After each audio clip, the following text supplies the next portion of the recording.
আজকে তিনি কোথায়? তিনি কোথায়? একটা মানুষ যখন পালায় যায় তখন আমরা কি বলি? চোর পালায় গেছে। কোনো ভালো মানুষ কোনোদিন পালায় না। পালায়? যখন কেউ পালায় তখন কি বলে? চোর পালায় গেছে। বাংলাদেশের একটা বড় চোর এ হাসিনা সরকার পালিয়ে গেছে, এবং এখন আমরা মিডিয়ার মাধ্যমে, খবরের মাধ্যমে দেখতে পাচ্ছি যে বাংলাদেশের রিজার্ভ ফান্ডে আছে মাত্র $19 বিলিয়ন, আর বাংলাদেশে ঋণ হচ্ছে $97 বিলিয়ন। আর এই ফ্যাসিস্ট সরকার বিদেশে পাচার করেছে $93 বিলিয়ন। চিন্তা করে দেখেন আমাদের সোনার বাংলাদেশকে কোন পর্যায়ে নিয়ে গেছিল। তো তার এই বিশাল ষড়যন্ত্র থেকে, আগ্রাসন থেকে আল্লাহ আমাদেরকে হেফাজত করেছেন। এবং এরপরে আমি আনন্দ নিয়ে অতি অল্প সময়, আপনারা দেখছেন খুব অল্প সময়ে এই কাঁচা দেওয়ালে রং টং করে, যে আমি খুব অল্প সময়ের মধ্যেই আল্লাহর ওলির নামে এই ঘরটা করেছি। এখানে আলোচনা হবে, তরুণ প্রজন্মের বক্তারা আসবে, মাঝে মাঝে এখানে হুজুরের জন্য, হুজুরের নামে আলোচনা হবে, এবং হুজুরের নামে আমার আরও অনেক কিছু করার নিয়ত আছে, আল্লাহ যেন কবুল করে। কারণ তিনি একজন আল্লাহর ওলি। আমি ছাত্র জীবন থেকে তার ওয়াজ শুনেছি এবং তার সঙ্গে ওয়াজ করেছি, এবং তিনি যত কথাই বলেছেন যে এত কথা বলতেছো, একদিন বাংলার জনগণ একটা নাড়া দিবে, দিল্লির মামু বাড়ি গিয়ে পড়বে। এবং তিনি বলেছিলেন, আমি দেখতে পাচ্ছি আকাশে ঘন অন্ধকার, মেঘ হয়ে আসতেছে। তার সব কথাগুলো অক্ষরে অক্ষরে আমরা পালিত হতে দেখেছি। আজকে আমরা বিজয়ের আনন্দ করতেছি। সে আনন্দে আমাদের হুজুর আমাদের সাথে নাই, তিনি চলে গেছেন জান্নাতে, এবং আমরা তার জন্য প্রাণ খুলে দোয়া করব, আল্লাহ পাক তাকে জান্নাতের উচ্চ মাকাম দান করেন, এবং হাসরের ময়দানে আল্লাহ যেন এই কোরআনের পাখির সঙ্গে আমাদেরকেও কবুল করেন।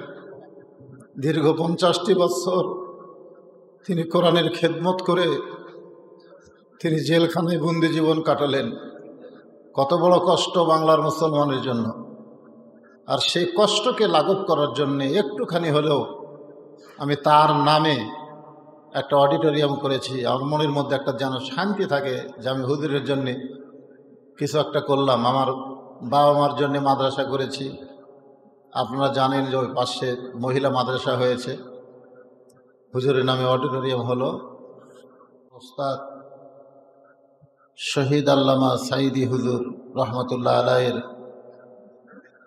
জন্য একটা অডিটোরিয়াম তৈরি করার তৌফিক দান করেছেন। আমি ছাত্র জীবন থেকেই তার ওয়াজ নসিহত শুনতাম। কোনোদিন তার সঙ্গে আমার ওয়াজ হবে এটা আমার কল্পনাও ছিল না। কিন্তু 2009 সালে একই মঞ্চে আমি আর আল্লাহর ওলি একসঙ্গে ওয়াজ করেছিলাম। এমন একটা সময় হয়ে গেল যে আমি ওয়াজ করতেছিলাম, ঠিক সেই সময়ে হুজুর মঞ্চে আসলেন।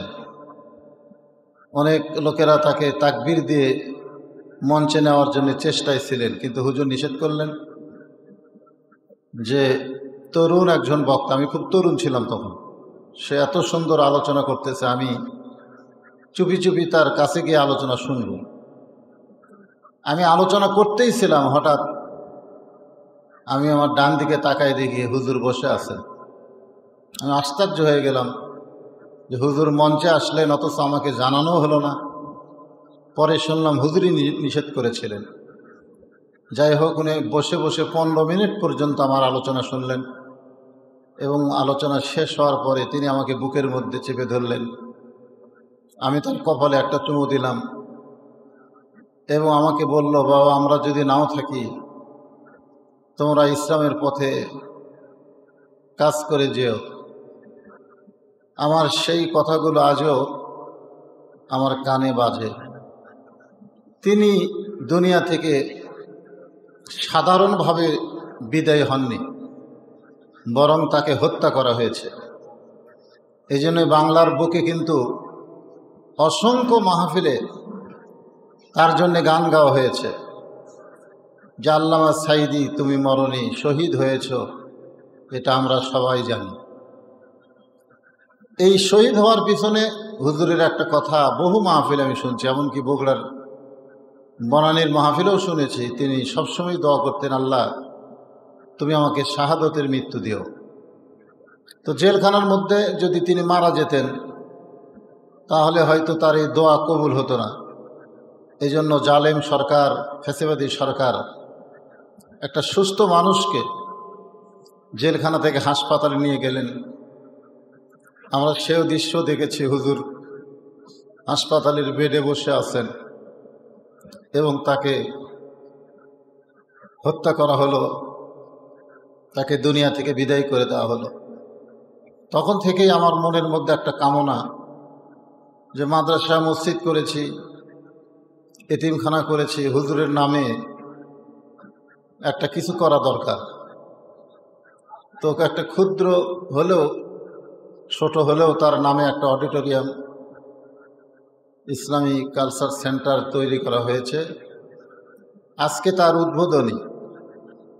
বিশেষ করে আমি যে ওমরা হজে যাচ্ছি, এটা তো আমি নিয়মিত যাই, গত বছর গেছিলাম পরিবারের সবাইকে নিয়ে। এই বছর আমার যাওয়ার একমাত্র প্রধান কারণ হলো ফ্যাসিবাদ জালেমদের হাত থেকে আমাদের বাংলাদেশ মুক্ত হয়েছে এবং আমরা আলেমেরা 17 বছর ধরে হক কথা বলতে গিয়েও বলতে পারিনি। আল্লাহ আমাদের ময়দানকে এখন পরিষ্কার করে দিয়েছে। আমি এই 17 বছর হক কথা বলেছি, কিন্তু ডাইরেক্ট বলিনি, হেকমতের সাথে বলেছি। এখন আর হেকমত লাগবে না, সরাসরি আমরা বলতে পারবো। তো শাহাদতের মৃত্যু অনেক বড় আল্লাহর নৈকট্য পাওয়া। আল্লাহ সাঈদী হুজুরকে দুনিয়া থেকে শাহাদতের মর্যাদা দিয়ে নিয়েছেন এবং জান্নাতের উচ্চ মোকাম তাকে দান করেছেন, এটা আমরা সকলেই বিশ্বাস করি। আল্লাহ কবুল করুক, সকলেই বলে আল্লাহুম্মা আমিন। কিন্তু যে জালেম তার উপর অন্যায়ভাবে অত্যাচার করেছে এবং অসংখ্য ভালো মানুষকে বিনা বিচারে, বিনা অপরাধে ফাঁসির মঞ্চে নিয়ে গেছেন, আল্লাহ তাআলা যেন আরও অনেক কিছু করার তৌফিক দান করে। পরিশেষে আমি এবং মাদ্রাসার মুহতামিম, আমার বড় ভাই বাবু সহ আমরা আগামী 24 তারিখে ওমরায় যাচ্ছি। সকলের কাছে আমরা দোয়া কামনা করি, আল্লাহ যেন আমাদের এই ওমরাকে কবুল করেন এবং আল্লাহ যেন আমার পরিবারের সকলের প্রতি খাস রহমত নাজিল করেন।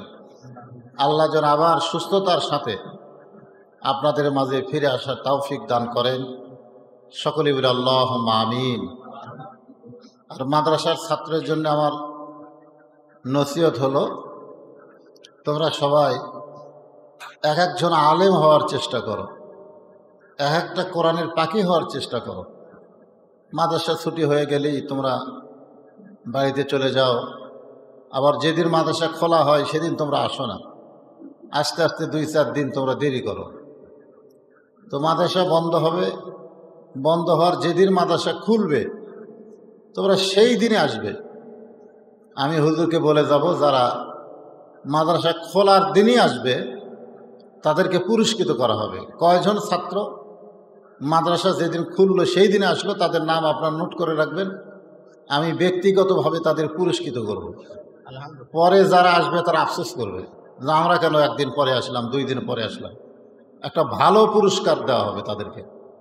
এই জন্যে আজকে ঘোষণা করা হলো, মাদ্রাসা ছুটি হওয়ার পরে যেদিন মাদ্রাসা খুলবে সেদিন তোমরা সবাই যদি চলে আসো তাহলে সবাইকে পুরস্কৃত করা হবে। তোমরা কি রাজি? হ্যাঁ, আল্লাহ পাক তোমাদেরকেও কবুল করেন, আমাদের সকলকেই কবুল করেন। বিশেষ করে আল্লামা সাঈদী হুজুরের রুহানি বরকত যেন আল্লাহ আমাদেরকে দান করেন এবং আমার বাবা মা মসজিদের পাশে শুয়ে আছে, শায়িত আছে, আল্লাহ তাদেরকেও যেন জান্নাতের মেহমান হিসেবে কবুল করেন। সকলে বলে আল্লাহুম্মা আমিন। আমরা সকলেই বাংলার জমিনে দেখতে চাই। শুধু কোরআন পড়া না, কোরআন তেলাওয়াত না, কোরআনের ওয়াজ না, কোরআন দিয়ে যেন এই বাংলাদেশ চলে। আগামীতে এই চেষ্টা আমাদের সকলকে করতে হবে। বিশেষ করে বর্তমান যে একটা বাতাস আমরা পাচ্ছি, আশা করা যায় অচিরেই এই বাংলাদেশ শুধু কোরআন তেলাওয়াতের মধ্যে, পড়ার মধ্যে থাকবে না। বাংলাদেশ দিয়ে আল্লাহর বাংলাদেশ, এই কোরআন দিয়ে বাংলাদেশ চলবে ইনশাআল্লাহ। এরকম একটা পরিস্থিতি আমরা কিন্তু দেখতেছি। কি বলেন? দেখতেছি। সবাইকে তো দেখা হলো, এখন কোরআনের বাংলাদেশ আমরা দেখতে চাই। আল্লাহ যেন সে তৌফিক আমাদেরকে দান করে। এখানে কোরআনের কর্মী, ইসলামী ছাত্র শিবিরের জেলা সভাপতি এবং সেক্রেটারি তারা এসেছেন। আমরা তাদের জন্য খাস করে দোয়া করব। তারা জীবন বাজি রেখে এই কঠিন সময়ের মধ্যেও তারা ইসলামী আন্দোলন চালায় গেছেন। হয়তো অফিস আদালত বন্ধ ছিল, কিন্তু তা অনলাইনে তারা কাজ ঠিকই করেছেন। ইনশাআল্লাহ বাংলাদেশ শিবির জামাত ইসলাম মরে নাই, বরং তারা আরও তাজা হয়ে গেছে। কি বলেন? আমরা বাংলাদেশের জামাত ইসলামের যে আমির পেয়েছি, উনি একজন আল্লাহর ওলি মানুষ। ওনার ভিতরে কোনো রাগ নেই, কোনো হিংসা নাই। দেখেন, যে জামাতের বিপক্ষে ছিল, সে দুনিয়া থেকে মারা যাওয়ার পরে তারই এতিম সন্তানের দায়িত্ব তিনি নিয়েছেন। এমন একজন নেতা আমরা পেয়েছি, তার নেতৃত্বে আল্লাহ তাআলা কোরআনের বিজয় দান করুক। সকলে বলে আমিন। সকলে ইস্তেগফার করেন। আস্তাগফিরুল্লাহাল্লাযী লা ইলাহা ইল্লা হুয়াল হাইয়ুল কাইয়্যুম ওয়া আতুবু ইলাইহি।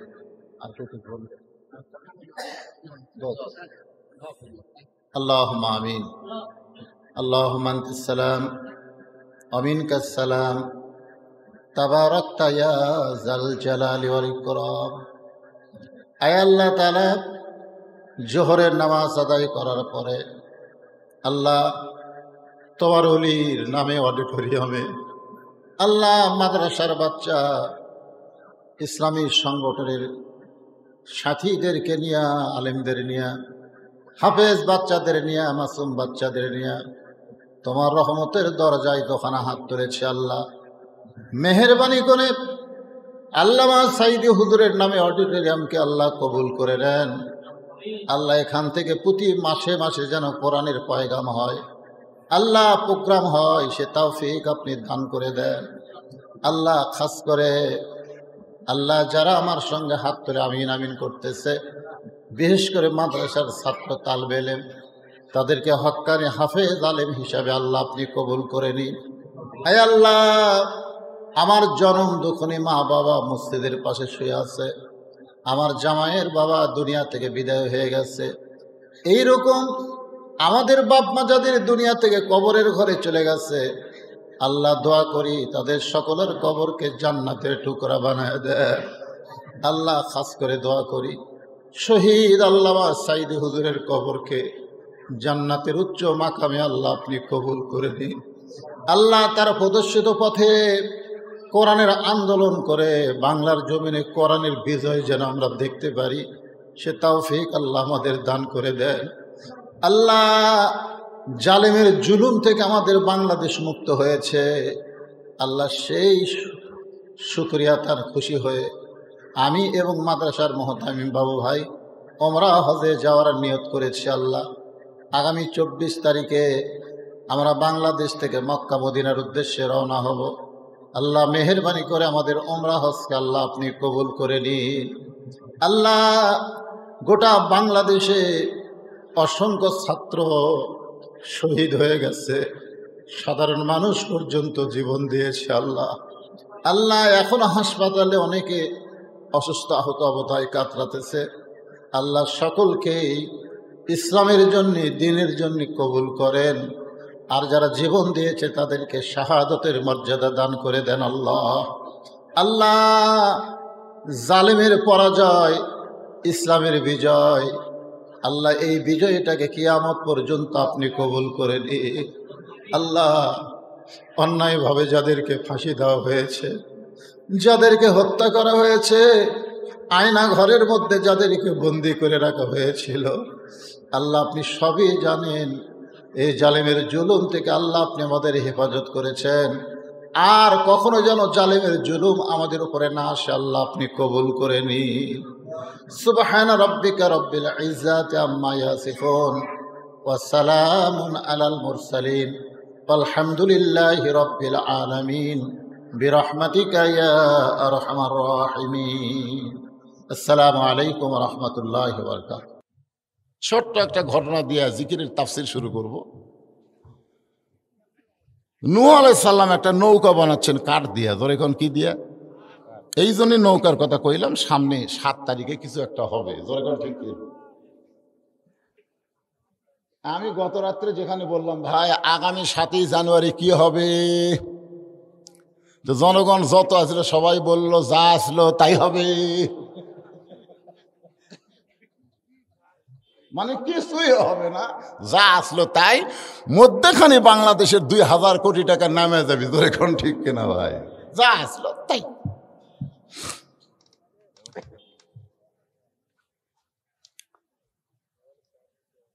একটা ডোজ দিলাম আর কি, পরে চিন্তা করেন হুজুর কি করলো রে, কারণ ডাইরেক্ট কোনো কথা বলবো না, অ্যাঙ্গেলে মার হবে, এখানে কেউ বাদ যাবি না, ধরে কোন কথা ঠিক কিনা। নূহ সাল্লাম কাঠ দিয়ে একটা নৌকা তৈরি করতেছেন। এই দুনিয়ার প্রথম যানবাহনের নাম হলো নৌকা, জোরে বলেন নাম কি।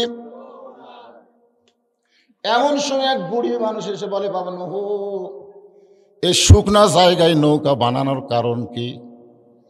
নূহ বলতেছে বুড়িমা, বন্যা নামক একটা গজব আসবে, এই গজবে গোটা পৃথিবী ধ্বংস হয়ে যাবে, কেবলমাত্র নৌকার ভিতরে যারা জায়গা পাবে তারা ধ্বংস হবে না। বন্যা নামক একটা গজব আসবে, বন্যা কি নামক, বন্যা নামক একটা গজব আসবে। এই গজবে নৌকার মধ্যে যারা জায়গা পাবে তাদের কোনো ক্ষতি হবে না, কিন্তু নৌকার বেড়া যারা থাকবে বাঁশ আড়ার তলে আলুর বাগুড়ের মধ্যে লুকা থাকা লাগবে, ধরে কোন কথা ঠিক কিনা। কিন্তু নৌকার ভিতরে যারা থাকবে তাদের কোনো টেনশন, কথা কয় না, টেনশন আছে। বুড়ি বললেন বাবা নূহ, তোমার এই ছোট্ট নৌকায় সবাই যদি চড়বার চায় তাহলে নৌকার মধ্যে কি জায়গা হবে? নূহ বললেন বুড়িমা, এই নৌকায় চড়তে গেলে একটা জিকির করা লাগবে, সেই জিকিরটা হলো লা ইলাহা ইল্লাল্লাহ, লা ইলাহা ইল্লাল্লাহ, লা ইলাহা ইল্লাল্লাহ নূহ নবিয়ুল্লাহ। নূহ নবিয়ুল্লাহ এটা কি? ঠান্ডার পানি দিয়ে গেছে দেখি ফেলাছে, চা পরে আবার পানি আনবে। 38 বছর হচ্ছে ওয়াজের বয়স, এখনো টেজোতে 1 কাপ চা খাইনি। আমি সেই দিন চা খাবো যেদিন আমার সামনে বসা সবাই 1 কাপ করে পাবি, এটা নিয়ে যান। আপনি আমি হুকুম করার কি, আপনি সভাপতি, এরা এরা এরা কুটি গেল রে মা, আপনি খান স্যার, আপনি খান। তাহলে নৌকায় চড়তে গেলে শর্ত হলো কি? ফাযকুরুনি আযকুরুকুম, নৌকায় চড়তে হলে জিকির করা লাগবে লা ইলাহা ইল্লাল্লাহ নূহ নবিয়ুল্লাহ। সঙ্গে সঙ্গে বুড়ি বলতেছেন লা ইলাহা ইল্লাল্লাহ নূহ নবিয়ুল্লাহ। নূহ বলতেছে বুড়িমা আপনার কোনো টেনশন নাই, বন্যা নামক গজব যেদিন শুরু হবে সেদিন আমি আপনাকে হাত ধরে নৌকায় উঠাবো। ওয়াশকুরুলি ওয়ালা তাকফুরুন, খুব খেয়াল করবেন, বন্যা নামক গজব যেদিন শুরু হবে সেদিন আমি আপনাকে হাত ধরে নৌকায় উঠাবো। সঙ্গে সঙ্গে বুড়ি বললেন আলহামদুলিল্লাহ। আলহামদুলিল্লাহ কেন বললেন? এখানে বুড়ির বলা দরকার ছিল বাবা বন্যা গজবে তুমি আমার হাত ধরে তুলবা, তুমি অত্যন্ত ভালো মানুষ, তোমার মতন ভালো মানুষ কেউ নাই, বন্যা গজবে একটা বুড়ি মানুষের হাত ধরে তুমি নৌকা তুলবা। আপনারা বলেন তো বুড়ি এটি নূহুর কোনো প্রশংসা করছে? প্রশংসা করছে কার?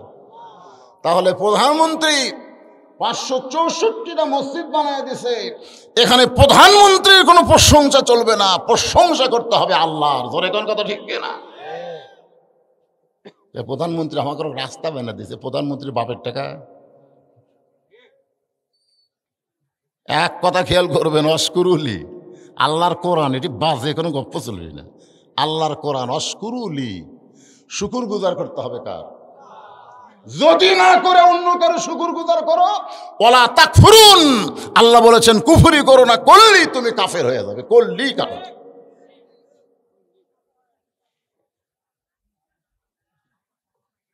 বন্যা নামক গজব শুরু হয়ে গেল। নৌকা ভাসতে ভাসতে যদি পর্বতের উপরে চলে গেল। এই গোটা পৃথিবী যত পাহাড় পর্বত আছে সব পানির তলে 40 হাত ডুবে গেল। 40 হাত, ধরে কোন কয় হাত? বন্যার পানি কমে গেল। নূহ নবীর পাহাড় যদি পর্বতে এসে লেগে গেল। আল্লাহ ডাকতে বলে, নূহ নৌকার খবর কি? নূহ বলতেছে, নৌকার ভিতরে যারা জীবিত আছে তারা, নৌকার বাইরে যারা ধ্বংস হয়েছে তারা। আল্লাহ বলে, নূহ রে বুড়ির খবর কি? নূহ বলতেছে, আল্লাহ আমার মনেই নেই। কি বুঝলেন? কঠিন মুসিবত শুরু হলে একটা নবী পর্যন্ত একটা বুড়ির কথা মনে থাকতে পারে না। আর অনেকে বলে, হুজুর আমার কোনো টেনশন নাই, আমি পীর ধরছি হুজুর, আমি পীর ধরছি। আপনি যে পীর ধরছেন ওই পীরের হাতে আর বই মুড়িদ হয় না, আপনি খোঁজলে দেখবেন। 3টা জিনিস আপনারা খেয়াল করবেন। একটা হলো, ডাক্তারের বউ কোনোদিন সিজার করে না। বড় বড় ডাক্তার জানে সিজার করলে বাচ্চারা ক্ষতি, মায়ের ক্ষতি, এই জন্য ডাক্তারের বউ কোনোদিন সিজার করে। আর মৌলানাদের বাড়িতে কোনোদিন মিলাদ হয় না। মৌলানা যারা, এরকে বাড়িতে কোনোদিন মিলাদ হয় না, এরা পরের বাড়িতে পড়ায়, নিজের বাড়িতে হয় না। আর 3 নম্বর কথা হলো, পীরের বউ কোনোদিন পীরের হাতে মুরিদ হয় না, কারণ বউ জানে এই শালা 1 নম্বর লুচ্চা, মাঝে মধ্যে মুরিদের বইয়ের দিকে চোখ মারে। কিন্তু সর্বপ্রথম আমাদের নবীকে যিনি নবী বলে স্বীকার করেছেন তিনি হলেন নবীর বিবি খাদিজা। রাসূল জিজ্ঞাসা করলেন, খাদিজা আপনি আমার বিবি, আমি আপনার নবী? খাদিজা বললেন, ইয়া রাসূলুল্লাহ আপনি ভিতরেও যেমন বাহিরেও তেমন। সঙ্গে সঙ্গে খাদিজার ঈমান গ্রহণ করার সঙ্গে সঙ্গে আল্লাহ তাআলা কোরআনের আয়াত নাজিল করলেন, লাকাদ কানা লাকুম ফি রাসূলিল্লাহি উসওয়াতুন হাসানা। আল্লাহ পাওয়ার জন্য যদি কাউকে ধরবার চাও তাহলে পীর ধরা চলবে না, আল্লাহর নবীকে ধরতে হবে। আমার সঙ্গে সবাই একটু সুর সুর করে কবেন, উপায় নাই রে ছেলেরে, তোমরা জীবনে বহু গান গাইলে, একটা গান গাও, উপায় নাই রে, উপায় নাই রে, উপায় নাই, নবী বিনে আল্লাহ পাওয়ার উপায় নাই।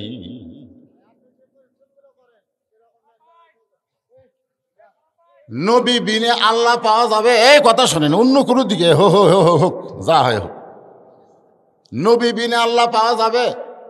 ধরে কান পাওয়া যাবে? তাহলে সেই নবীকে ধরতে গেলে আমাদের কি ধরা লাগবে? নূহ নবী বলতেছে, আল্লাহ আমার মনই নেই। দেখছেন? আল্লাহ কয়, নূহ তাহলে বুড়িটার খবর কি? নূহ বলতেছে, সব যখন ধ্বংস হচ্ছে বুড়িও ধ্বংস। আল্লাহ কয়, নূহ আজগুবি কোনো কথা বলা যাবে না, কথা বলার আগে তদন্ত করে কথা বলা লাগবে। ঠিক কিনা বলেন? আজগুবি কথা বলা যাবে? বদরুল রশিদ মরে গেছে বলা যাবে? আপনাকে জামাইলে বাজার চা খেলাম, 2-3 জন এসে বলতেছে, হুজুর আমাকে এলাকাত মরার গুজব উঠছে। আচ্ছা, অ্যাক্সিডেন্ট করলে মানুষ মরে, আবার অ্যাক্সিডেন্ট ছাড়াও তো মানুষ মরতেছে, জোরে কথা কর না কেন ভাই? তো আজগুবি, এটা হলো আজগুবি, তদন্ত না করেই কয় মরছে। এ পর্যন্ত কয়েকবার আমাকে মারলো, কয়েকবার, একবার না। একবার আমি বগুড়া শহরে আছি বাসায়, আর লোকজন আমাকে মাটি দেওয়ার জন্য আমার গ্রামের বাড়িতে গেছে।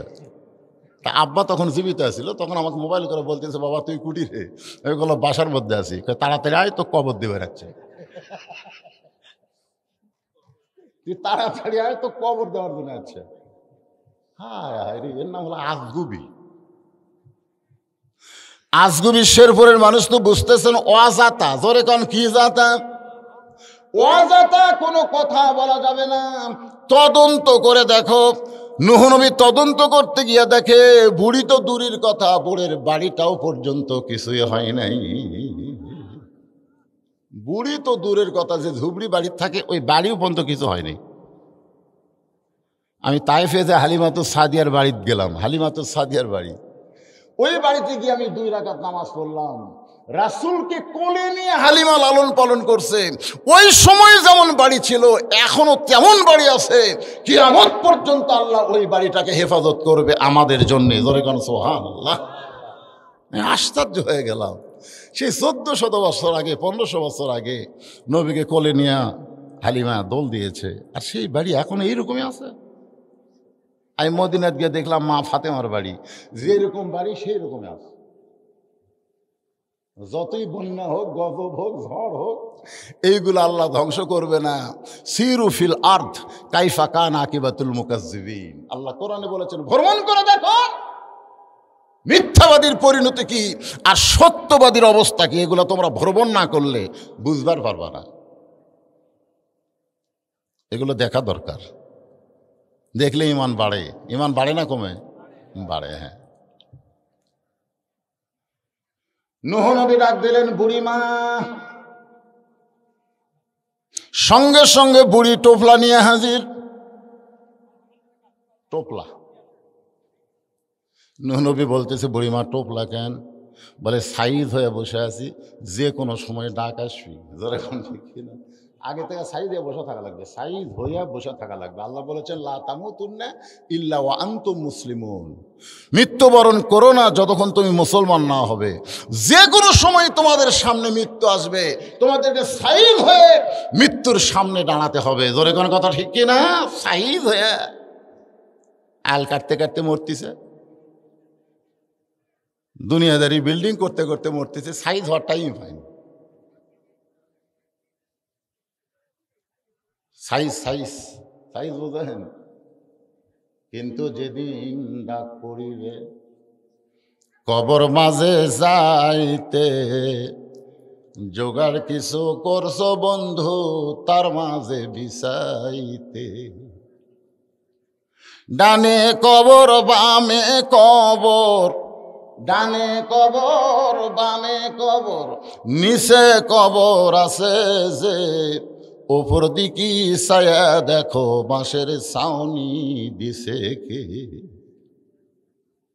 ডাক দিয়াছেন, গান আছে না নাই? ডাক দিয়াছেন আল্লাহ আমারে, রইব না আর বেশি দিন তোদের মাজারে।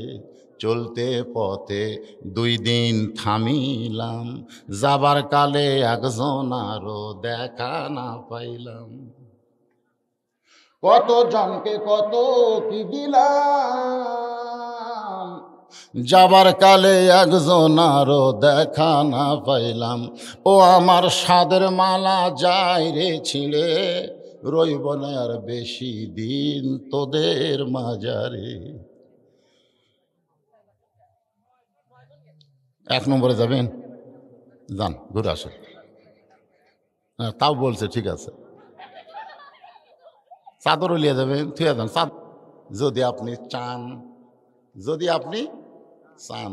আস্তাইনু বিসসবরি ওয়াসসালাহ ইন্নাল্লাহা মা'আস সাবিরিন।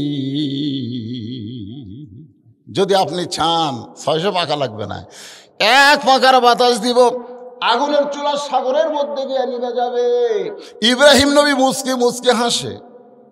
জিবরাইল বলে হাসেন কেন? বলে হাসার কারণ হলো তুই কে? আমি জিবরাইল। এই তুই কে? তুই খালেক না মাখলুক সেটা কর।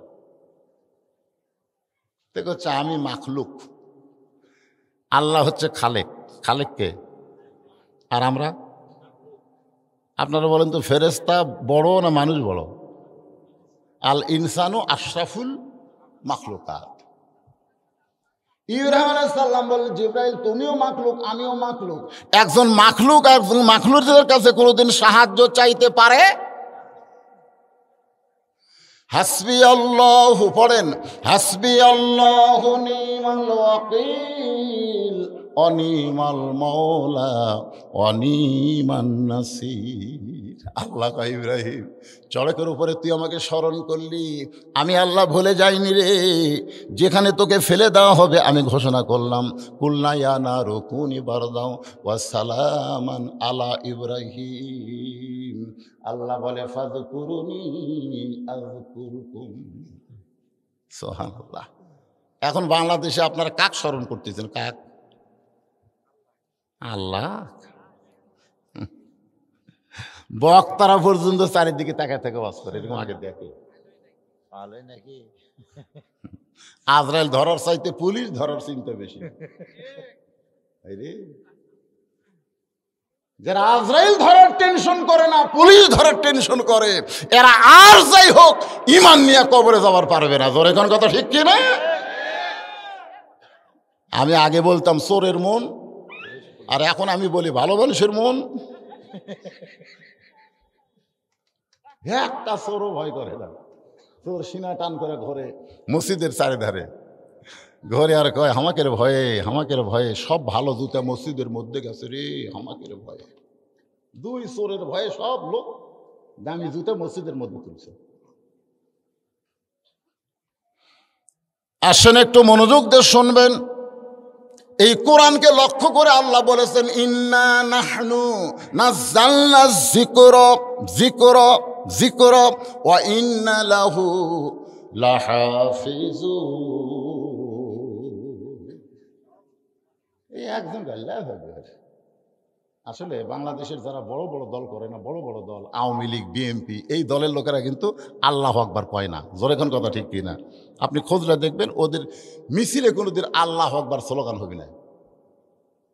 কয়েকদিন আগে আমি গেছিলাম ওই যে ময়মনসিংহের, ওটা হচ্ছে আপনার গফরগাঁও, গফরগাঁও, ওই জায়গায় আমাকে মিছিল করে নিয়ে যাচ্ছে।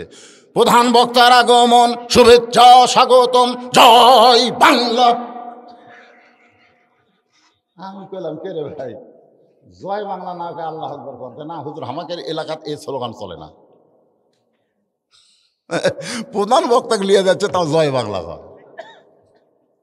আল্লাহর কোরআন তেলাওয়াত করে বক্তা, যে তেলাওয়াত শুনলে ওয়াইদা তুলিয়াত আলাইহিম আয়াতুহু জাদাতুহুম ঈমানান, ঈমানের তারাক্কি হয়। সেই কোরআনের তেলাওয়াত শুনে যে আল্লাহু আকবার কয় না, আর যাই হোক মরার সময় আর মুখে আল্লাহ উচ্চারণ হবে না, আল্লাহ উচ্চারণ হবে না। ও বাবারে মনুরে, ও বাবারে মনুরে, ও বাবারে মনুরে, এই কত কত শালা মরবি।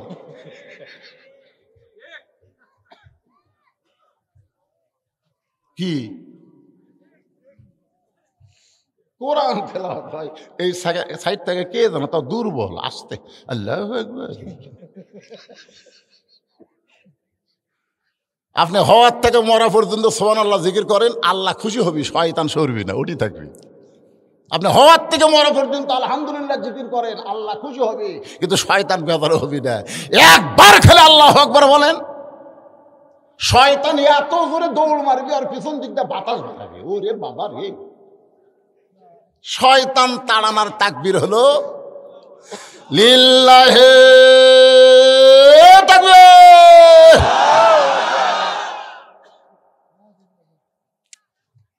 এই যে মোবাইল করতেছে, দেরি আছে,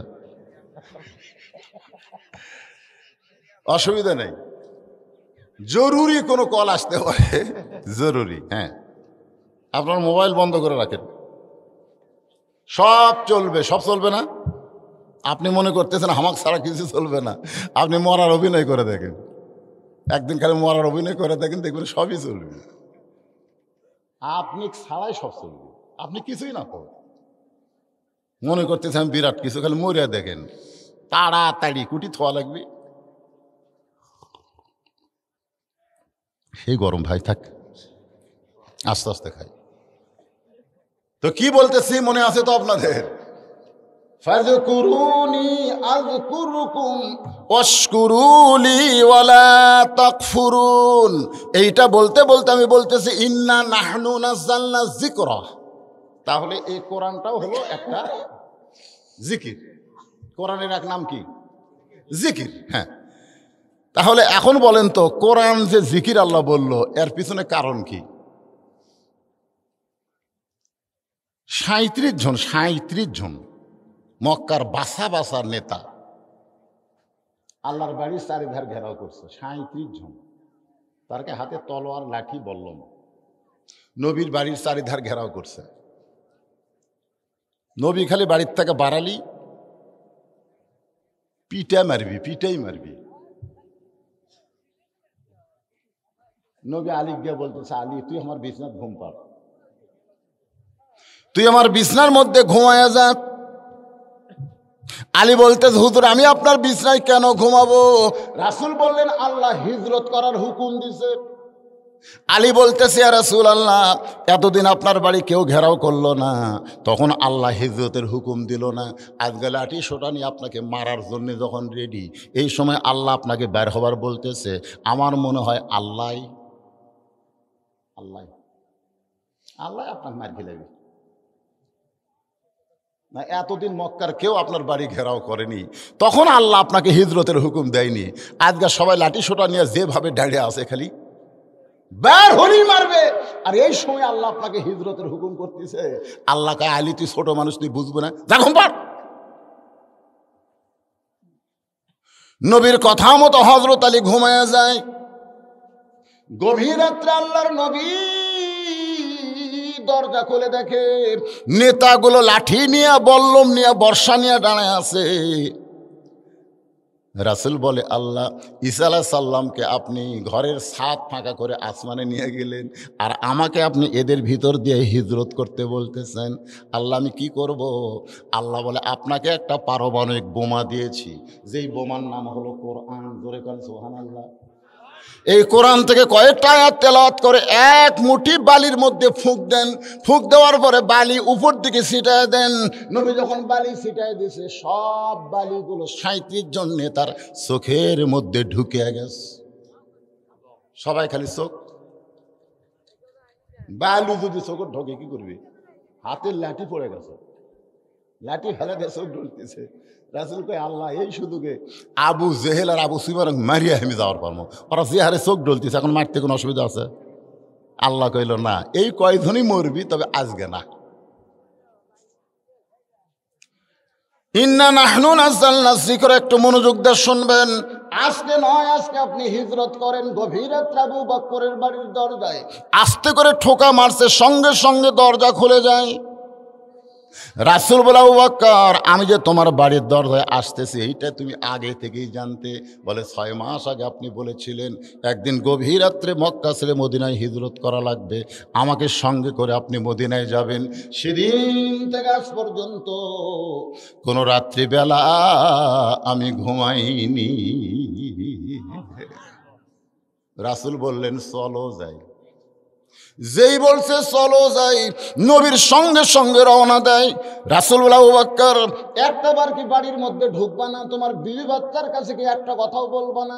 আবু বকর বলে, ইয়া রাসূলুল্লাহ, আমার বুকটা চিরে কলিজা যদি দেখাবার পারতাম, তাহলে আপনি বুঝতে পারতেন আমার বুকের ভিতরে আল্লাহ নবী ছাড়া আর কারো জায়গা না। চলো, ওই পাহাড়ের উপরে উঠতে হবে। আবু বকর বলে, হুজুর, মক্কা থেকে মদিনা হলো উত্তর দিকে, আর আপনি পূর্ব দিকে যাচ্ছেন, ব্যাপার কি? বলে, এটাই আল্লাহর আইন। ধরে করেন সুবহানাল্লাহ। গিরি শহরের মধ্যে আবু বকরকে আল্লাহর নবী যখন আত্মগোপন করেছে, রাতটা শেষ হয়ে গেল। রাত যখন শেষ হয়ে গেল, আবু জেহেল বলতেছে, এমনভাবে পাহারা দিলাম, এখন পর্যন্ত ঘর থেকে বের হয় নাই, তাহলে আজকের মতো কি আমরা ফেরত যাব? আবু সুফিয়ান বলতেছে, আবার 37 জন নেতা কবে ঐক্যজোট হবে? আজকেই কাম সারা লাগবে। দরকার হলে ঘরের দরজা ভাঙ্গা আমরা তাকে হত্যা করব, এই নিয়তে আবু জেহেলের নেতৃত্বে নবীর ঘরের দরজা ভাঙ্গা দেখে ওড়ে, তার মানে চাদর দিয়ে একজন লাখ ডেকে ঘুম পাড়তিছে। রাসূল যে কইছে যা ঘুমায়, সেই ঘুম। উলিদ বিন মুগিরা বলতেছে, নেতা এক মারার জন্য সারা রাত আমরা খাড়া হয়ে আছি, আর এইরকম করে ঘুম পাড়ে এই মানুষ। আবু জেহেল খালি মুচকে মুচকে হাসে। আবু জেহেল জানে এটা মানুষ না, এটা হলো আল্লাহর নবী। জোরে কোন সুবহানাল্লাহ। আবু জেহেল কিন্তু জানে আল্লাহর নবী, কিন্তু আবু জেহেল জানে কিন্তু মানে না। এটাই হচ্ছে মারাত্মক কথা। আমরা সবাই জানি কোরআন সত্য কিতাব, কোরআন আল্লাহর আইন, জানি ঠিকই, কিন্তু আমরা একই কথা, আবু জেহেলর যা হবি আমাকের অবস্থাও তাই। খালি মরিয়া থাকি, খালি মরলি বুঝবেন যে আমাকের অবস্থাটা কি হয়, বাঁচতে বুঝা পারতেছেন না। আবু জেহেল সবচাইতে বড় নেতা, মুসকি মুসকি হাসতেছে। উলিদ বিন মুগিরার হাতে একটা বর্ষা আছে, এই বর্ষাটা চাদরের উপর মারতে চায়, কারণ যাকে সারা রাত পহরা দিলাম এই বেটা ঘুম পাড়ে, এক না মারা পর্যন্ত আমার শান্তি নাই। যখন বর্ষাটা মারবে, আবু জেহেল খফ করে ধরে বলতেছে, উলিদ বিন মুগিরা রে, ঘুমন্ত মানুষকে মারা জায়েজ নাই। সুবহানাল্লাহ। ঘুমন্ত মানুষকে মারা জায়েজ নাই। উলিদ বিন মুগিরা বলে, নেতা আপনার সব কথা মানতে পারি, কিন্তু এটা মানা যাবে না। অনেক সময় দেখবেন নেতার চাইতে ক্যাডার বেশি পাওয়ারফুল। যেরকম ঠিক কিনা? নেতা তাও কিছু বোঝে, কিন্তু ক্যাডাররা কিছুই বোঝে না। চিনিস তাহলে বগুড়া থেকে ঘুরে আসে তো সাইজ করবো রে, এই এমন ভাবে হুমকে পারছে এই গরিব মানুষ বাড়ি যে কান্তিছে, আল্লাহ বগুড়া থেকে ঘুরে আসে আমার সাইজ করবে। আল্লাহ আল্লাহ বগুড়া থেকে আসতে না 2 ঘন্টা লাগবে, আসে তো আমার সাইজ করি। ওই কালো 4 মাথা পার হওয়ার পারেনি, যাই বলছে ঘুরে আসে সাইজ কর্ম, ওই 4 মাথার যাতে ভুটভুটির সাথে বাজা গেছে। মোটর সাইকেলের কিছু হয়নি, কিন্তু ওর 4 ভাঙ্গা। বগুড়া মেডিকেল কলেজে নিয়ে যায় ব্যান্ডেজ করে থোছে, যাক বলছে ঘুরে আসে সাইজ কর্ম, ও এবার 250 গ্রাম আঙ্গুলিয়া দেখবার গেছে। দেখবার যা বলতেছে, কে ভাই ঘুরে যাই সাইজ করবো, তোর কি হলো? কয় ভাই সাইজ করার মালিক আমি না রে, সাইজ করার মালিক। এখন বুঝলো কতগুলো ক্যাডার আছে দেখবেন নেতার চাইতেও বেশি মশান মারে, আছে না নাই? জোরকান আছে না নাই? এই সামসাকের অত্যাচারে নেতারা পর্যন্ত দোষের মধ্যে পড়ে যায়। আল্লাহর বান্দার একটু খেয়াল করবেন, উলিদ বিন মুগিরা যখন বর্ষা মারবার চায়, আবু জেহেল বলতেছে ঘুমন্ত মানুষকে মারা জায়েজ। কেন বলতেছে? কারণ নবীর বাড়ি আর আবু জেহেলের বাড়ি একই জায়গায়। যারা হজ করছেন তারা দেখছেন নবীর বাড়ি আর আবু জেহেলের বাড়ি, এখানে হাজী সাহেবরা নাই।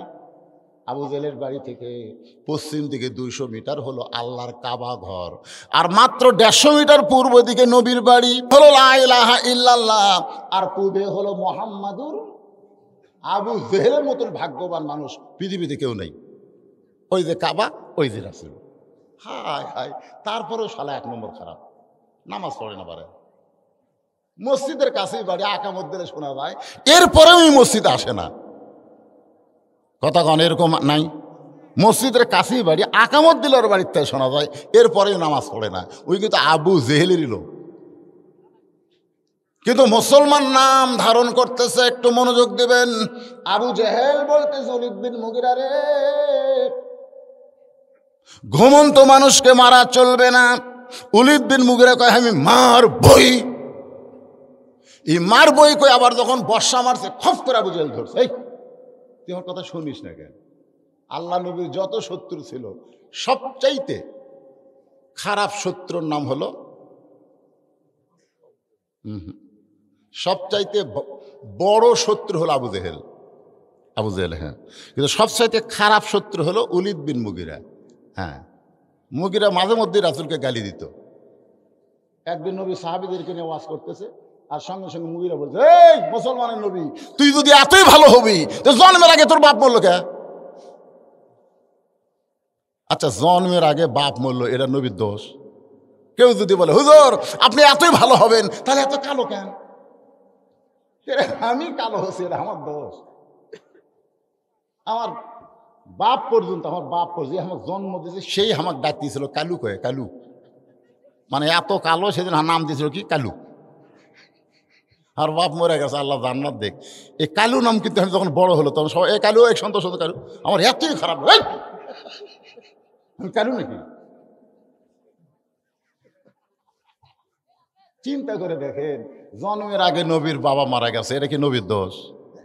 তো বলতে তুই যদি এতই ভালো হবি তাহলে জন্মের আগে তোর বাবা মরল কেন?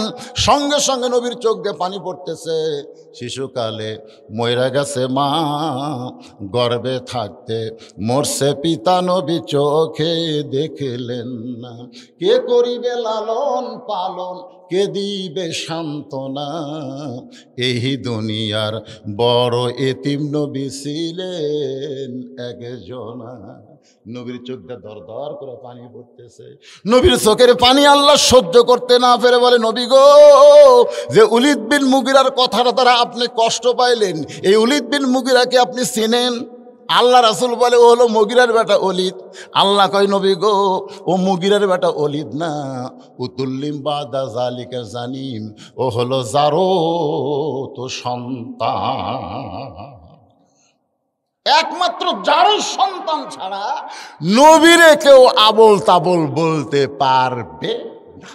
আজও বাংলাদেশে যারা নবীর বিরুদ্ধে কথা বলবে, বুঝবেন ওদের মাও একটা, কিন্তু বাপের ঠিক নাই। যেরকম কিসের ঠিক নাই? এই শালারা জাউরা চল, যেরকম কি চল, জারদ সন্তান। আমার নবীর বিরুদ্ধে তুমি কথা বলবা, বাড়ির যা শোনা দেখো তোর বাপকে রাহ। পরের বার যখন নবী এরকম কথা বলতেছে, উলিদ বিন মুগিরা কিছু একটা বলবার যাচ্ছে, মানে নবীকে আবার খারাপ কথা কয়, মনে কষ্ট দিবে, এমন সময় নবী আগেই বলে দিয়েছেন, তুল্লিম বা দাদা আলিকা জানিম। উলিদ বিন মুগিরা মারছে দৌড়। আপনারা বুঝবার পারেন নাই, কিন্তু উলিদ বিন মুগিরা বুঝিয়েছে। সৌদি আরবের লোকেরা কোরআন বোঝে কি বোঝে না? কোরআনের ভাষা হলো আরবি, ওদের মাতৃভাষা হলো আরবি। উলিদ বিন মুগিরা এক দৌড়ে মায়ের কাছে, মা। মা কয়, কি রে, তুমি সত্যি করে বলো তো আমার বাপকে? মা কয়, এত বছর পর এই পুরান খবর তো কে দিল? এত বছর পর এই পুরাতন খবর তো কে দিল? যাই এই খবর দিছে সে দুনিয়ার সাধারণ কোনো মানুষ না। উলিদ বিন মুগিরা বলে, আমি তাকে দেখতে পারি না। তুই দেখতে না পারলে কি হবে? সে দুনিয়ার সাধারণ কোনো মানুষ না। যেই খবর উপরওয়ালা আল্লাহ ছাড়া কেউ জানে না, সেই খবর কে জানালো রে? উলিদ বিন মুগিরা বলে, মা তাহলে খবর কি?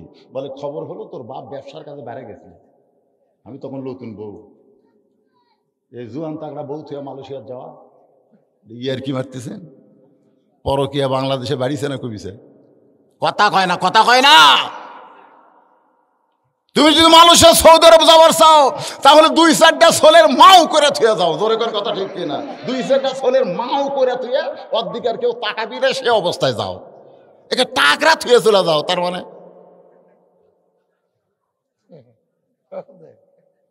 আছে না নাই? জোরে কোনো আছে না নাই? চলে গেছে, চলে গেছে। এখন উলিদ বিন মুগিরার মা বলতেছে, তোর বাপ ব্যবসার কাজে যায়, ব্যবসাতে এত লাভ আছে যে আমি যে বউ বাড়ি যেতে আমার কথা মনেই নেই, টেকার ধান্দাত বউ ভুলে গেছে। আমি একদিন ছাদের উপরে উঠছি, মনের মধ্যে একা একা কেন ভালো লাগে না, কোনো কাজে মন যেন বসে না, আমার কি হতে কি হইয়া গেল। লাগবে না? গলা খারাপ লাগতেছে? গলা যা গেছে তাই নাই? এই গান আমরা শুনছি ছোটবেলায়। একা একা কেন ভালো লাগে না, কোনো কাজে মন যেন বসে না, আমার কি হতে কি হইয়া গেল। ছাদের ওপর যায় খালি উড়ঝুড় করতেছে। ইতিমধ্যে ওর মা বলতে, তোর বাপের ছোট ভাই উলিদ বিন মুগিরাকে ওর মা বলতেছে, তোর বাবার ছোট ভাই বাড়ির চারিধার তওয়াফ করতেছে। ভাই যখন বাড়িতে না থাকে তখন দেওরা কিন্তু মজা মারে। ভাইয়া তোমার বউ, আমি যে দেবর, ভাইয়া তোমার বর, আমি যে দেবর, বুঝে দেখো ভাবি কার বেশি দাবি, ভাইয়া গেছে মালয়েশিয়ায় আমি এখন আসি। একের কোরআনের বাস্তব ঘটনা দেখেন। উলিদ বিন মুগিরার মা বলতেছে, তোর বাপের ছোট ভাই খালি চারিদিকে ঘোরে, চারিদিকে যখন তাওয়াফ করে, তাওয়াফ এমন সময় আমি ছাদ থেকে নিচে নেমে এসে ঘরের দরজা খুলে দেই। ঘরের দরজা খুলে দেওয়ার পরে তোর চাচা আমার ঘরের মধ্যে ঢোকে। আমি তোর চাচাকে আমার দিকে আকৃষ্ট করি, আকৃষ্ট বলা লাগবে না, বলা লাগবে না, তুমি আমার কাছে আসো। খালি এইরকম অন্য আগে এইরকম আসলো, সব ঢাকাতেছে। এখন অন্য ঘুরে এই দিকে গেছে, এই দিকে। বলা লাগবে, আসো আসো, বলা লাগবে। এমনি যুবক বুঝবার পারবি আমার ডাকতিছে, তোর এখন কথা ঠিক না। উলিদ বিন মুগিরার মা বলতেছে, তোর চাচার সঙ্গে আমার হলো, এই চাচার সঙ্গে হওয়ার কারণে তুই আমার পেটের মধ্যে আইলি, তুই আসলি জারদ সন্তান। সুবহানাল্লাহ। কোন আল্লাহর কোরআন কি ঠিক না? ইন্না নাহনু নাযালনা যিকরা ওয়া ইন্না লাহু লাহাফিজুন। এর মধ্যে কম বেশি করার সুযোগ পৃথিবীর কারো নাই, কারণ স্বয়ং আল্লাহ নিজের কুদরতে হাত দিয়ে কোরআন হেফাজত করতেছে। তোর কোন কথা ঠিক কি না? কম বেশি করবে। আবু জেহেল উলিদ বিন মুগিরার বর্ষা ধরে চাদর ধরে মারছে টান। যেই চাদর টান মারছে, চাদর টান মারা দেখে নবী নাই, চাদরের মধ্যে আলী ঘুমাই। কে রে, তাহলে সারা রাত কাক পড়া দিলাম রে? এই নবী কোন দিকে গেছে রে? আলী বলতেছে, আমি ঘুম পাড়ছি, আমি ঘুম পাড়ছি। ভাই আমি জানি না তোরা চেতন থাকে কি করলু? তোরা যে চেতন থেকে নবীর ঘর পহরা দিল, নবী কোন দিক দিয়ে গেল তোরাই কহ। এমন কথা হযরত আলী বলেছে, আবু জেহেলের মুকুট ছাই পড়ে গেছে। জোরে কোন সুবহানাল্লাহ, সুবহানাল্লাহ জোরে কোন। আবু জেহেল বলতেছে, আর দেরি করা যাবে না, গোটা মক্কা ঘেরাও করো, হয়তো কোনো পাহাড়ের গর্তে আশ্রয় নিয়েছে।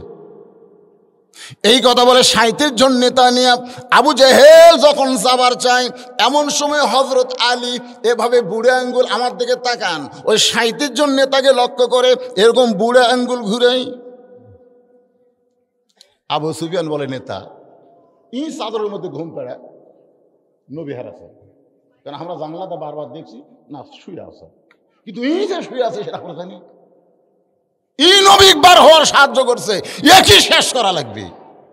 আলী বলতে চাই, আয়। আল্লাহর নবী যদি বলতো যে 37টা সারপোকা আমার বাড়ির চারিধার ঘেরাও করছে, আলী রে যা সাইজ কর, আল্লাহর শপথ করে বলতেছি তোরা এক শয়তানও বাঁচবি না, এক শয়তানও বাঁচবি না। সুবহানাল্লাহ জোরে কর না কেন? সুবহানাল্লাহ কওয়া যায় না? একজন মুসলমানের ঈমানের পাওয়ার কি দেখেন। নবী যদি বলতে, আলী আমার বাড়ির চারিধার 37 জন সেনা, 37 জন নেতা ঘেরাও করছে, যা তো যা সাইজ কর। আপনার বলেন তো আলী পারতো কি পারতো না? কিন্তু নবী তা নয়, কি করছে, ঘুমায় ঘুমায়, যা ঘুমায়। আয়। আবু জেহেল বলতেছে ওর দিকে যাওয়ার দরকার নাই, কারণ আবু জেহেল জানে তিহিমা প্রান্তরে নবী যখন সাহাবীদের নিয়ে আলোচনা করতেছে, এমন সময় মক্কার কাফেরেরা একজন বীরকে ভাড়া করছে। ওই বীরের নাম হলো আমর। জোরে কার নাম কি? নবীকে যদি হত্যা করতে পারো তাহলে তোমাকে এত হাজার পুরস্কার দেওয়া হবে। মহাবীর আমর কাবা ঘরের সামনে গিয়া কাবা স্পর্শ করে বলতেছে, যতক্ষণ পর্যন্ত মুসলমানের নবীকে হত্যা না করব, ততক্ষণ পর্যন্ত পানিও পান করব না, দুনিয়ার কোনো খাদ্য খাবো না। এই বলে 3.5 মণ ওজনের তরবারি, 3.5 মণ ওজনের তরবারি কান দিয়েছে। তরবারি ওজন কত? 3.5 মণ ওজনের তরবারি কান্দে নিয়ে নবীকে হত্যা করার জন্য আমর মক্কা থেকে রওনা দিছে। আল্লাহ রাসূলকে জানানো হলো, ইয়া রাসূলুল্লাহ, মক্কার সবচাইতে বড় বীর, যিনি প্রতিদিন 21 কেজি খাদ্য খায়, প্রতি সন্ধ্যায় 21 কেজি খাদ্য খায়, সেই মহাবীর আমর আপনাকে হত্যা করার জন্য রাস্তা নিয়েছে 3.5 মণ তরবারি কান্দে নিয়ে। আল্লাহ রাসূল বললেন, সাহাবীরা তোমরা শুনলে আশ্চর্য হবে, মহাবীর আমর আমাকে হত্যা করার জন্য আসতেছে। ওসমান গনি বললেন, হুজুর দোয়া করেন আল্লাহ যেন আমরের হাত পাও অবশ করে দেয়। মুসলমানকে দোয়া ছাড়া তার কিছু নেই। আল্লাহ ফিলিস্তিন মুসলমানকে হেফাজত করো, আমরা কিছু করব, 2 ফোঁটা চোখের পানি দেওয়া ছাড়া আর আমাদের কিছুই নাই। মুসলমানের সরকারের উচিত হলো প্রত্যেকটা মুসলমান যুবকদেরকে ফিলিস্তিনে যাওয়ার ভিসা দেওয়া। জোরে কোন কথা ঠিক কিনা? কথা বল না, বেঁচে থাকে কি লাভ? বুখারী শরীফের হাদিস, বুখারী শরীফে মাহাদান ইয়াদখুলুল জান্নাতা ইউহিব্বু আন ইয়ারজি ইলা দুনিয়া ওয়া লাহু মা আলাল আরদি মিন শাইইন ইল্লা শাহীদুন ইয়াতামান্না আন ইয়ারজি ইলা দুনিয়া ফায়ুক্তাল আশারা মাররাতান লিমা ইয়ারা মিনাল কারামাতি রাওয়াহুল বুখারী কিতাবুল মাগাজি। বর্ণিত হাদিসটা। জান্নাতুল ফেরদাউস পাওয়ার পরেও একদল লোক দুনিয়াতে আসার জন্য ছটফট করবে। আল্লাহ বলবে শহীদ হওয়ার কারণে আমি আল্লাহ তোদেরকে জান্নাতুল ফেরদাউস দিলাম, এরপরে দুনিয়াতে যাবার চাষ কেন? ওরা তখন বলবে আল্লাহ শহীদ হওয়ার সময় শহীদ হওয়ার যে কি মজা আমরা পাচ্ছি সেই মজা জান্নাতের মধ্যে নাই। আমরা আবার দুনিয়াতে যাব ওই ইসরায়েলের বিরুদ্ধে 10 বার, কয়বার? আশারা মাররাতান, 10 বার যুদ্ধ করে শহীদ হব। শহীদ হওয়ার মধ্যে যে মজা সে মজা জান্নাতের মধ্যে নেই। আর আমরা খালি বাঁচতে চাই, যার কারণে তো ইসরায়েলি ইহুদিরা ইচ্ছা মতো মারতেছে, ছোট ছোট বাচ্চাদেরকে পর্যন্ত হত্যা করতেছে। একটু মনোযোগ দিবেন। ওসমান গনি বলে রাসূলুল্লাহ দোয়া করেন। সঙ্গে সঙ্গে নবী হাত তুলছে, দোয়া করবে আল্লাহ আমরের হাত পাও অবশ। হাত পাও যদি অবশ হয় তাহলে ওই তরবারি আসে পারবি? এই অবশ পর্যন্ত বলতেই আল্লাহর কোরআনের আয়াত নাজিল হচ্ছে। ফেরেশতা জিবরাইল এসে বলতেছে ইয়া আইয়ুহান নাবিয়্যু হারজিল মুমিনিনা আলাল কিতাল। হে রাসূল, দোয়া দিয়া সব কাম হবে না। আপনি যদি দোয়া করেন আল্লাহ মক্কার কাফের থেকে মদিনাকে হেফাজত করো, তাহলে মদিনা হেফাজত করতে পারবেন না, বরং মক্কার কাফেরদের বিরুদ্ধে মুসলমানদেরকে অস্ত্র ধরা লাগবে। এই হুকুম কার? জোরে করে এই হুকুম কার? বরং আপনার মুমিনদের মধ্যে কাউকে খাড়া করান। আল্লাহ রাসূল দোয়া উপর দিকে না নিয়ে নিচের দিকে নিলেন। তোমাদের মধ্যে কেউ আসো যে মহাবীর আমর আমার কাছে আসার আগেই তার সামনে যাবা? এমনকি তোমাদের মধ্যে কেউ আসো প্রত্যেকটা সাহাবী মাথা নিচু করে চিন্তা করে প্রতি সন্ধ্যায় 21 কেজি খাদ্য খায় আর 3.5 ওজনের তরবারি নিয়ে যুদ্ধে যায়, এত বড় বীরের সামনে কে দাঁড়াবে? সব সাহাবী যখন মাথা নিচু করে চিন্তা করতেছে, এমন সময় 11 বছরের একজন কিশোর বালক, নাম হলো তার হযরত আলী। ধরে এখন সুবহানাল্লাহ। মাত্র কয় বছর? 11 বছরের কিশোর বাচ্চা পিছন দিক থেকে বলতেছে রাসূলুল্লাহ আমি দাঁড়াইছি। আল্লাহ রাসূল বলেন এজলিস, বস বস। রাসূল বললেন তোমাদের মধ্যে কেউ কে আসো ওই মহাবীর আমর আমি নবীর কাছে আসার আগে তার সামনে দাঁড়াবার পারো? সঙ্গে সঙ্গে হযরত আলী বলে লব্বাইকা রাসূলুল্লাহ আমি দাঁড়াইছি। রাসূল কয় বস বস। তৃতীয়বার যেই কইছে ওই আলী দাঁড়াইছে। রাসূল কয় আয় আয়। কাছে আসলে বলে তুই আমার কে হোস? বলে আপনি আমার চাওয়াতো ভাই, আমার বাপ আবু তালেব আপনাকে লালন পালন করছে। এই তোর বাপ মরার সময় কি কথা রে? তোর বাপ মরার সময় কইছে আমি যেমন তোমার লালন পালন করেছি আমার আলী আর জাফরকে তুমি তেমন লালন পালন করবা। তোমার বাপের মাথা হাত দিয়ে আমি ওয়াদা করছি। কেরে হামাক মারার জন্য আসতেছে, আপনি পুচকে খালি বারবার খাড়া হোস। আলী বলতেছে ইয়া রাসূলুল্লাহ এই দেহে জীবন থাকা অবস্থায় আমার জীবনের চাইতে আপনাকে বেশি ভালোবাসি। একজন কাফের এসে আপনাকে মারবে আর আমি লেবেন চোষ খাওয়া? দরকার হলে আগে আমাকে মারবে তারপর আপনাকে। হুজুর আপনি হুকুম দেন। আল্লাহ রাসূল আলীকে বুকের মধ্যে নিলেন। আলী রে, ও 3.5 ওজনের তরবারি নিয়ে আমাকে মারার জন্য আসতেছে আর তুই খালি খালি যাবি বাবা, এইটা কোনোদিন সম্ভব না। ওসমান লব্বাইকা রাসূলুল্লাহ তোমার বাড়িতে কি তরবারি আছে? বলে কুরবানি জব করার একটা ছুরি আছে। সেটাই নিয়ে আসো। ওসমান গনি ধনী না গরিব? এজর এখন ধনী না গরিব? কুরবানি করার একটা তরবারি আছে, বলে ওইটাই নিয়ে আসো। নবীর কাছে এনে দিল মাত্র 27 ইঞ্চি একটা ছুরি। 27 ইঞ্চি একটা কি? ওইটা নবী আলীর হাতে বিসমিল্লাহ বলে দিয়ে বলেন আলী রে ওই আমরের বিরুদ্ধে লড়ো যাও।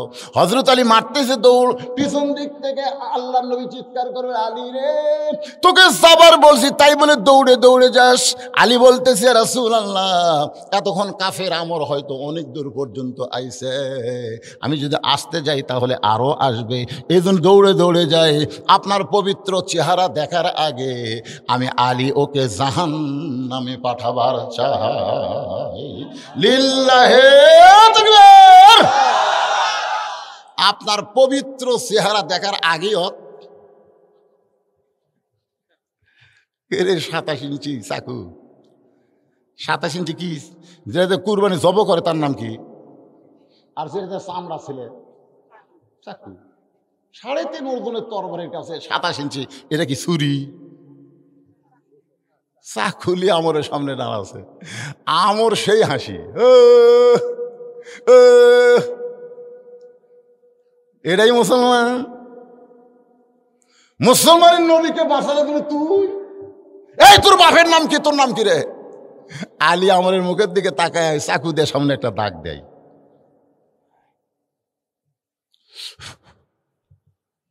কোরআন শরীফে পড়তিছে, মুখের সামনে দাগ দেয়, বলে এই কাফেরের পাটা, তুই কত বড় বাপের বেটা, আল্লাহ নবী তো হত্যা করবি, এই দাগটা চাপায়া সামনে এক ধাপ যা। এর যে দাগ দিলাম, এই দাগ পার হয়ে গেলে এক ধাপ যা। আমরের গোটা দেহ থর থর থর থর করতেছে। আপনার বলেন তো কোরআনে অস্ত্র আছে না নাই? আফগানিস্তান থেকে আমেরিকা পলালো কেন? আফগানিস্তান স্বাধীন হলো, আমেরিকা পলালো কেন?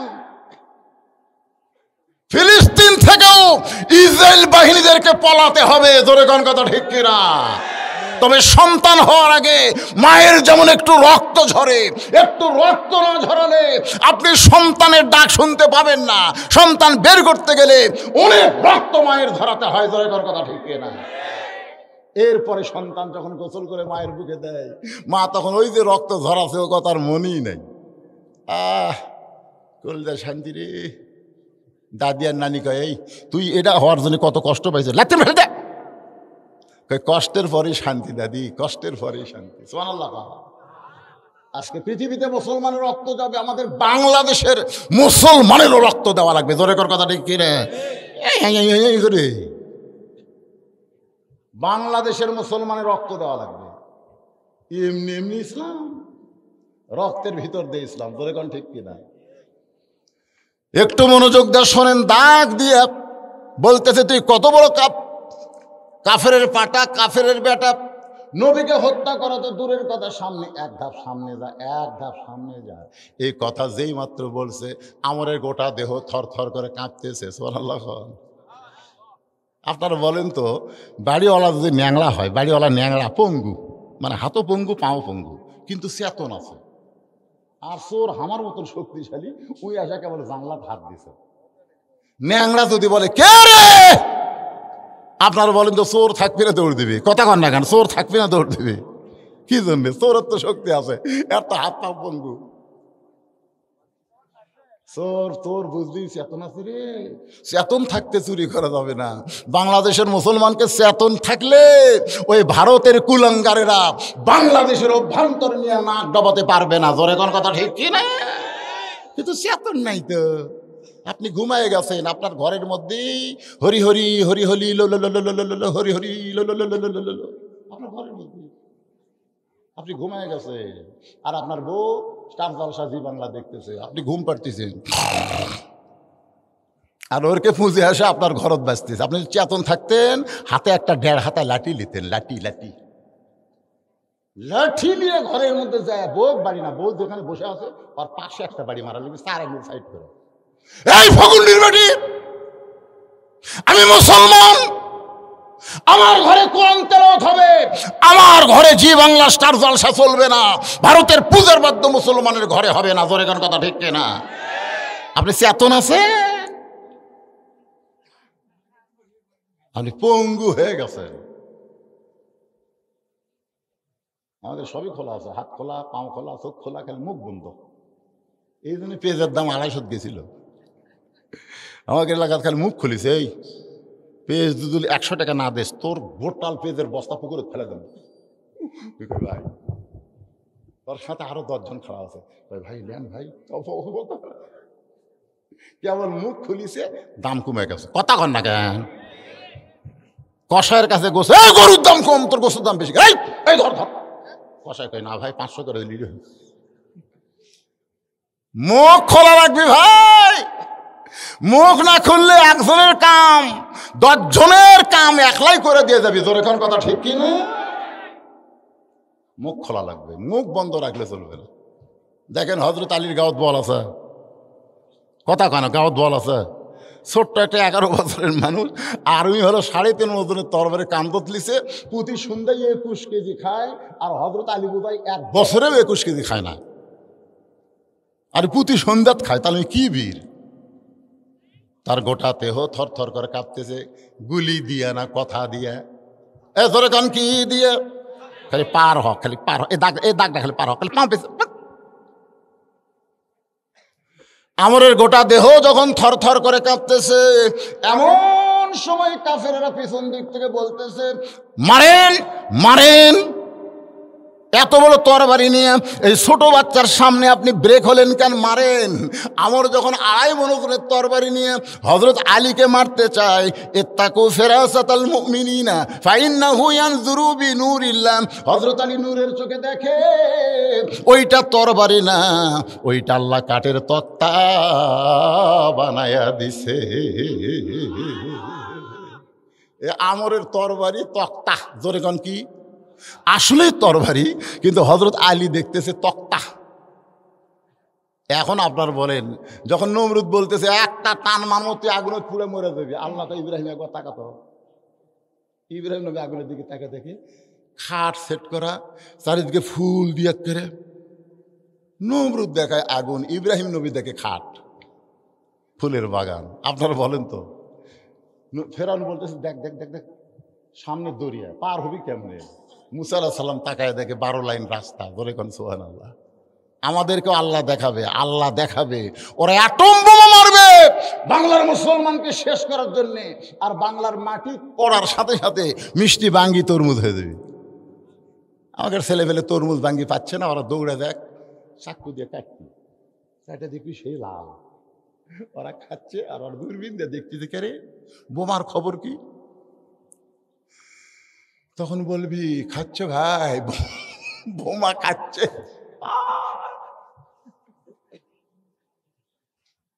আল্লাহ পারবে না? কি কোন আল্লাহ পারবে কি পারবে না? আল্লাহ সে আল্লাহ আছে না নাই? যে আগুনের চুলাকে শান্তির বাগান বানায়, দরিয়াকে রাস্তা বানায়, যে আল্লাহ আলীর জন্য কাফের আমরের তরবারি তক্তা বানায়, এখন বলেন সে আল্লাহ আছে না নাই? কিন্তু সাহস করে আমাকে বার হওয়া লাগবে, বার হওয়া লাগবে। যদি পুলিশ গুলি করি, এই গুলির ভয় করা যাবে না। গুলি বেঁকা হয়ে ওরকে মধ্যে একজনের কাউকে ফুটবি, জোরে করে কথা ঢুকছে না। একটু মনোযোগ দিয়ে শুনবেন। হযরত আলী তক্তা দেখার পরে এক লাফে তক্তার উপরে উঠে বিসমিল্লাহ বলে 27 ইঞ্চি, জোরে কান কয় ইঞ্চি? আমরের ঘাড়ের মাপও হলো 27, আলীর তরবারির মাপও হলো 27। একের খাফের খাফ এমন ভাবে বিসমিল্লাহ কয়ে লাগাইছে, সঙ্গে সঙ্গে আমরের দেহ থেকে কাল্লা বিচ্ছিন্ন, সমস্ত কাফের বেঈমান মারছে দৌড়। হযরত আলী নবীর কাছে, আলী নবীকে বুকের মধ্যে নিয়ে বলতেছে, আলী রে, এই মুহূর্তে আল্লাহ তাআলা জানাইছে আলী আলী না, আলী হলো আসাদুল্লাহিল গালিব। আলী খালি কান্দে, হুজুর আমি মারি নাই, হুজুর হুজুর আমি মারি নাই। আল্লাহর শপথ করে বলতেছে হুজুর আমি মারি নাই, খালি ঘাড় ঠেকাছি। আল্লাহ শপথ করে বলতেছে হুজুর আমি মারিনি, খালি এইরকম ঠেকাছি হুজুর। আল্লাহ বলতে চুপ, আল্লাহ রাসূল বল চুপ। এই কথা জানার কেউ না শোনে। ওরা এখন আসেনি, সাহাবের এখন আসেনি, আমি নবী দৌড়ে আসে তোটা, এটা যেন কেউ না শুনে। তুই যে ঠেকাতেই মরছে এটা যেন খুশ না। আলী ওই যে চুপ হয়ে গেছে, বুঝলেন? সোন আল্লাহ, মুখ খোলে না। কামুজ দুর্গের দরজা হেসকা টান মারছে জিহাদের ময়দানে, যে দরজা 70 জন লাগে খুলতে লাগাইতে, সেই দরজা ঢাল বানাচ্ছে। আলী দরজা ফেলে দিছে, 80 গজ দূরে গিয়ে পড়ছে। সাহাবেরা গিয়ে বলতেছি ইয়া রাসূলুল্লাহ, আজকে মুসলমান বিনা যুদ্ধে জয়লাভ করলো। বলে কেমনে? বলে আলী খালি কামুজ দুর্গের দরজা হেঁচকা টান মারছে, ঢাল হয়ে গেছে, সব কাদের খুলে গেছে। বলে আলী কোথায়? আসতেছে। আল্লাহ রাসূল বলে আলী খবর কি? বলে হুজুর খবর শোনেননি? দরজা ধরে হেঁচকা টান মানো, ঢাল বানানো, সব ভয়ে দৌড়, দরজা ফেলে দিতে 80 গজ দূরে গিয়ে পড়ছে। রাসূল বলে সত্যি তাই? ওর বিশ্বাস না হলে চলেন, দরজার কাছে নিয়ে যা বলতে চলে, এই দেখেন দরজা। রাসূল কয় দেখি একটা আলগা করতো। হযরত আলী দরজা ধরে নিজে নড়ে, কিন্তু দরজা নড়ে না। আবার দরজা ধরে নিজেই নড়ে, কিন্তু দরজা নড়ে না। রাসূল বলে, আলী রে, তুই নিজেই নড়িস কিন্তু দরজা নড়ে না। বলে, ইয়া রাসূলুল্লাহ, এইটাই আমার হাতের ঢালও ছিল, এইটা ফেলা দিলে 80 গজ দূরে গিয়ে পড়েছে। রাসূল বলে, আলী, আমরকে মারার কথা তোর মনে আছে? তুই মারিস নাই, কে মারছে? কারণ তুই তখন একলা ছিলি না, তোর সঙ্গে আমার আল্লাহ ছিল। তুই যখন দরজা টান মারছিস তখন তোর সঙ্গে কে ছিল? তুই যখন দরজা ফাইলা দিছিস তখন তোর সঙ্গে আল্লাহ ছিল। কিন্তু এখন আলী তুই একলা হয়ে গেছিস। এখান থেকে প্রমাণ হয়ে গেল, মুসলমান যখন আল্লাহর রাহে কোনো কাজ করবে সেখানে মুসলমান একলা থাকে না, মুসলমানের সঙ্গে আমার আল্লাহ থাকে। নবীর কপাল ঘেমে ঘাম টপ টপ করে পড়তেছে। আবু বকরের মনে চিন্তা হয়, যেই মানুষটা কোনোদিন কাউরে কষ্ট দেয় নাই, সেই মানুষটাকে আজকে গারে সুরের মধ্যে আত্মগোপন করা লাগছে। আবু বকর রাদিয়াল্লাহু নবীর ঘামটা নিয়ে খুব লোভ হচ্ছে, বুঝলেন, মুক্তার দানার মতন কপালে ঘাম। ওই ঘামটা নিয়ে নিজের চেহারার মধ্যে যেই মাত্র মালিশ করছে, সঙ্গে সঙ্গে লক্ষ্য করে দেখে ওই ঘামের আলোতে গারে সুর আলোকিত হয়ে গেছে। ওই আলো অবস্থায় দেখতে পায় গর্তের কোনায় একটা ছোট্ট ছিদ্র দেখতে পাই। ওই ছিদ্র দেখি আবু বকর চিন্তা করে, এই ছিদ্র দিয়ে কিছু বের হয়ে যদি আমার নবীরে কামড়ায়। গর্তের মধ্যে আছে 2 জন, কিন্তু নবীর মধ্যে নিজকে বিলীন করে দিয়ে বলতেছে, কিছু বের হয়ে যদি আমার নবীকে কামড়ায়। বাম পাখানা গর্তের মুখে লাগাই দেয়। সঙ্গে সঙ্গে আল্লাহ তাআলা কোরআনে আয়াত নাজিল করে, আল্লাযী খালাকাল মাউতা ওয়াল হায়াতা লিয়াবলুয়াকুম আইয়ুকুম আহসানু আমালান ওয়া হুয়াল আজিজুল গফুর। আল্লাহ বলতেছে, আজকে উত্তম আমলের পরীক্ষা হবে। এই সাবজা যা যে 5 ছিদ্রের মুখে দিয়ে আছে, ওই পাওয়াতে একটা কামড় দে। আল্লাহর হুকুমে বিষাক্ত সাপ আবু বকরের পায়ের তালুতে কামড় দেয়। সঙ্গে সঙ্গে কারেন্টের মতো বিষটা হযরত আবু বকরের কলিজায়। আবু বকর কান্দে আর বলে, সাপরে, তুই আমাকে কামড় দিলি, তুই মনে করছিস বিষের যন্ত্রণায় আমি পা টান দিব? সাপরে, আমার নবী উরাতের উপরে ঘুম পাড়তেছে, আমি নড়বো না, পাও টান দিব না। সাপটা আবার কামড় মারে। কিতাবের মধ্যে আছে 5 বার সাপটা কামড় মারলে গোটা দেহ থরথর করে কাঁপতেছে। অসতর্ক মুহূর্তে 1 ফোঁটা পানি নবীর গাল মোবারকে পড়েছে।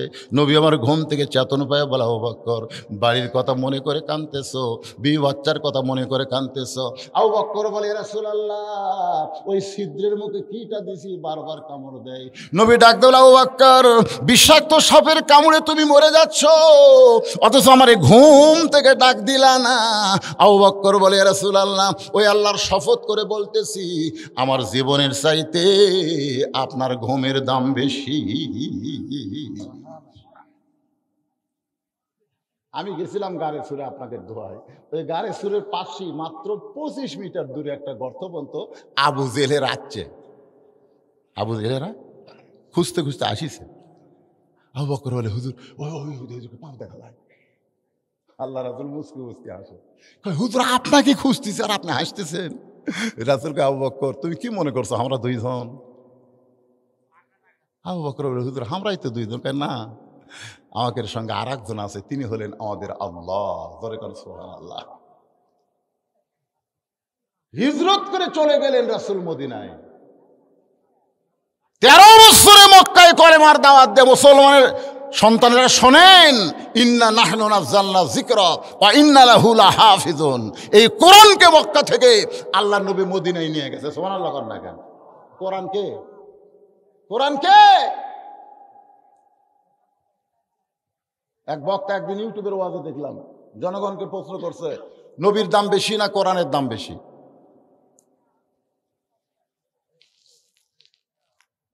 যে সমস্ত শ্রোতারা বলতেছে কোরআনের দাম বেশি।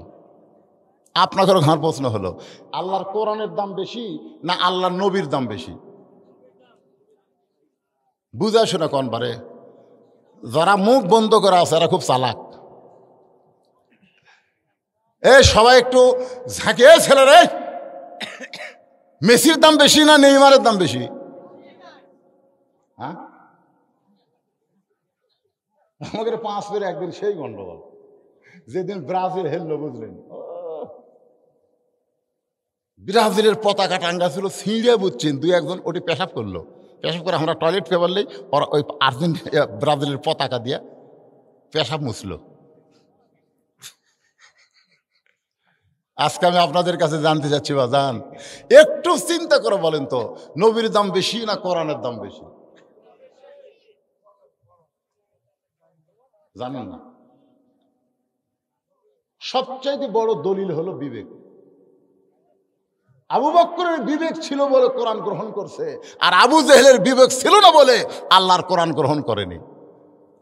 সবচাইতে বড় আদালতের নাম হলো বিবেক। যেরকম আদালতের নাম কি? সেই বিবেকের আদালতে একটু চিন্তা করে বলেন তো, কার দাম বেশি? হ্যাঁ, নবী যখন দুনিয়া থেকে বিদায় নিছে, কতিপয় সাহাবে এসে মা আয়েশার ঘরের দরজায় বললেন, মা, নবীর সম্পর্কে আমরা একটু জানবার চাই। মা আয়েশা বললেন, তোমরা কি আল্লাহর কোরআন পড়ো নাই? বলে, হ্যাঁ, আমরা আল্লাহর কোরআন পড়ি। মা আয়েশা বললেন, আল্লাহর কোরআন যদি তোমরা পড়ে থাকো তাহলে শোনো, আল্লাহর কোরআনও যেমন আল্লাহর নবীও তেমন। কোরআন হলো আল্লাহর ওহী, আর বাস্তবে কোরআন হলো আল্লাহর নবী। জোরে কোন সুবহানাল্লাহ। আল্লাহ কোরআনে বলেছেন, মা ইয়ান্তিকু আনিল হাওয়া ইন হুয়া ইল্লা ওয়াহয়ুন ইউহা। আজকে আমি 2টা প্রশ্ন আপনাদের সামনে করছি। প্রথম প্রশ্ন কি করছে মনে আছে? আপনাকে খালি বলছে জানি না কোন, সেটা কি? সূরা ইখলাস কেন নাম হলো মনে নাই, একজন কইছে মনে আছে। কেবারে মুরব্বীরা, এ ভাই, এ ভাই, কি বা নামও তো জানি রে ভাই। ও লোক তো উঠতেছে না, 2-1টা মুরব্বী উঠতেছে, এখন মধ্যে একটা যুবক ওঠেনি। খালি যুবকেরা যদি কোরআনের মহব্বতে বসে থাকবার পারেন আজকের আখেরি মোনাজাত পর্যন্ত, আমি বলতেছি তোমাকে বউ লিয়া কোনো টেনশন করা লাগবে না। পেশাব যারা বেশিক্ষণ কন্ট্রোল করে তাদের যৌবনও কন্ট্রোলে থাকে। যেরকম সুবহানাল্লাহ। আর ঘন ঘন ঘন ঘন যারা মারে,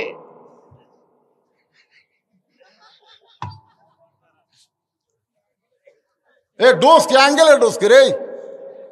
আমার নিজেরই ডায়াবেটিস ব্যারাম জানেন, 17 সালে ধরা পড়ছে।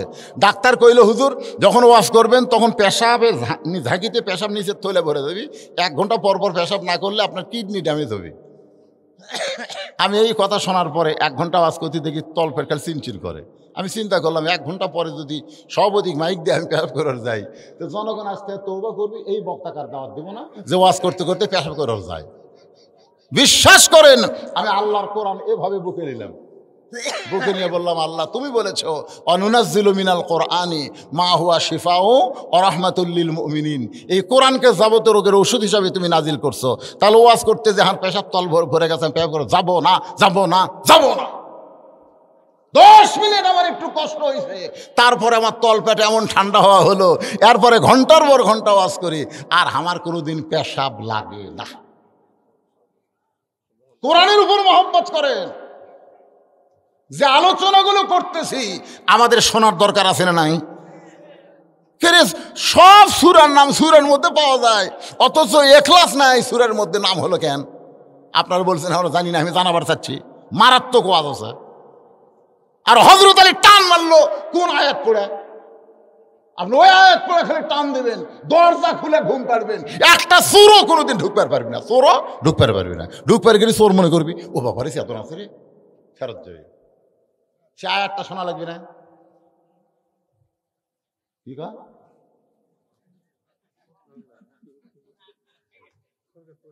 হ্যাঁ, তারপর যে ওয়াজটা করতেছি সে ওয়াজটাও তো শুনতে হবে। এখন পর্যন্ত ওয়াজের বাদান শেষ পর্যায়ে আমি আসতে পারি নাই, তবে আসতে গেলে আরো 10 থেকে 15 মিনিট লাগবে। সমস্যা আছে? তারপরে আপনাকে জন্য তাবারকের ব্যবস্থা আছে।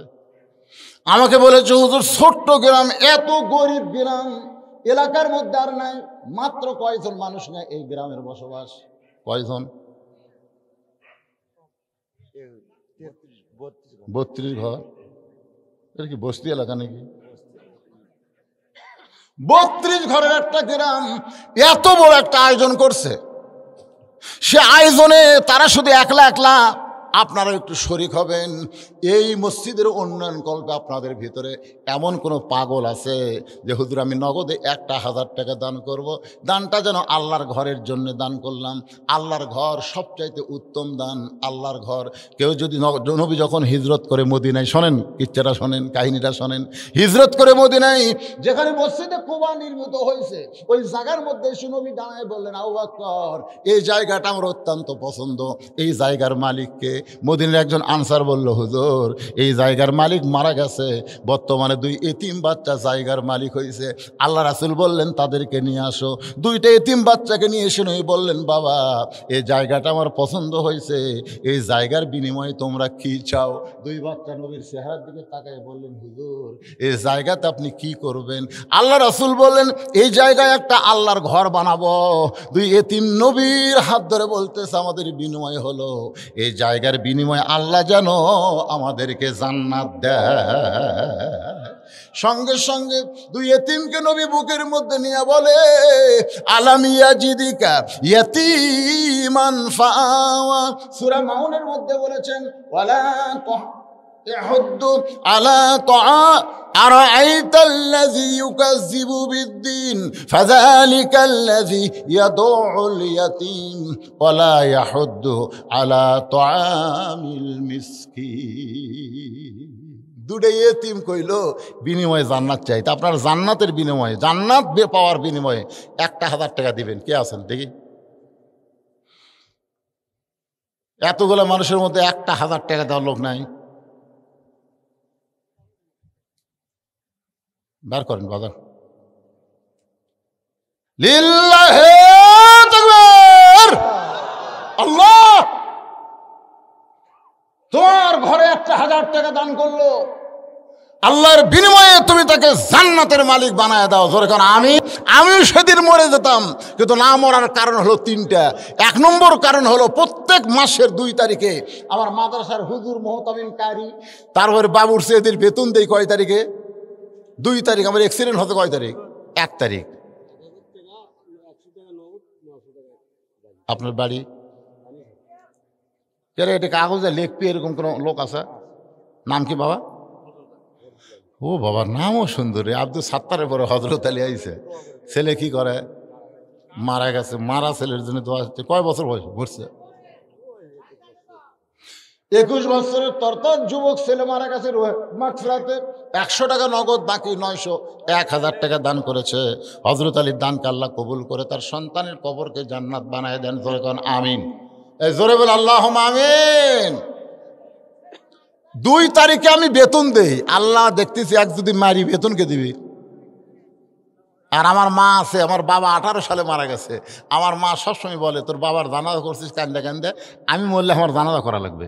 আমি বললাম, মা তুমি আগে মরবা না আমি আগে মরবো, কেমনে জানবা? মা বলতেছে, কে রে আমি বেঁচে থাকতে তোকে মারে কে? সবসময় আল্লাহর কাছে দোয়া করবো, রে আল্লাহ আমার সন্তানের হায়াত দাও। আমি হাদিস পড়ে দেখলাম, বাপ মায়ের দোয়া আল্লাহ ফেরত দেয় না। হয়তো মায়ের জানাজা করার জন্য আল্লাহ পাক আমাকে হায়াতে রাখছে। জোরে কোন কথা ঠিক কিনা? এই জন্য ভাই, দান সদ্গা বিশাল ব্যাপার। আমি আপনাদের এলাকা আগে ওয়াজ করছি, 17 বছর ওয়াজ করছি আমি বেগার দেওয়ার মতন। আপনাদের মনে আছে? ওপরে 500 টাকা দিয়ে ভিতরে খালি 10 টাকা লোট এইরকম মোটা করে দিয়েছি, পকেটে থুছি, বাড়ির যা দিকে 600। 2007 সালে যখন আমার স্বামী অ্যাক্সিডেন্ট করে মারা যায়, তখন আমি নিয়ত করলাম যে আর এই কাম করলে হবে না, এমন একটা জিনিস করা লাগবে যেটা করলে মরে গেলেও আমি জীবিত থাকবো। 200 শতক জায়গায়, 1 শতক না, 200 শতক জায়গার উপরে আমি মসজিদ, মাদ্রাসা, এতিমখানা নির্মাণ করেছি। পৃথিবীর কারো কাছ থেকে 1টা টাকাও দান সদকা নেইনি। সম্পূর্ণ টাকা হলো আমার ওয়াজের টাকা। এই যে টাকা আপনারা দেন, এই টাকা দিয়ে আমি মাদ্রাসা, মসজিদ, এতিমখানা চলাই।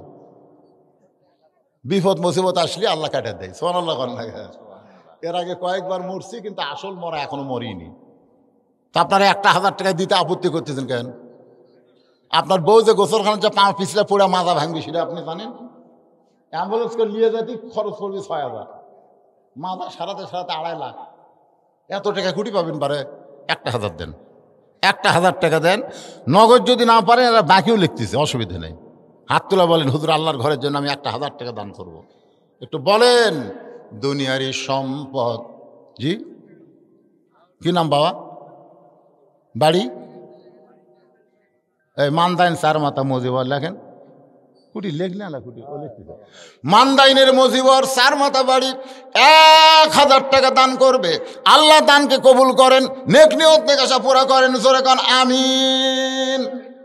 আমার মা বোনেরা যে পর্দার মধ্যে আছেন, আপনার যাবেন মা বোনদের কাছে একটু গামছা নিয়ে যাবেন, রুমাল নিয়ে যাবেন, আমার মা বোনেরা দান করবে। আর এই মাহফিল কমিটির লোকেরা কথা, এই আদায় যখনই শুরু করছি তখন আপনার ব্যাগলে নামা লাগবে না? কুটি নামছে ব্যাগলে? একজনও নামেনি এখনো, নাম্বার চাচ্ছে কেবল মশান লিখছে। এই আপনারা ব্যাগ দিলে আমার দিকে তাকান না কেন? ব্যাগ আপনাদের কাছে যাবে, আপনারা কারা কারা টাকা দিবেন না হাত তোলেন তো দেখি। দিবেন না? দিবেন না? দিবি, আমি দিবি কইনি। কারা কারা দিবেন না? কারা কারা টাকা দিবেন? 10 হোক, 20 হোক, 50 হোক, 100 হোক, একেবারে দিবেন।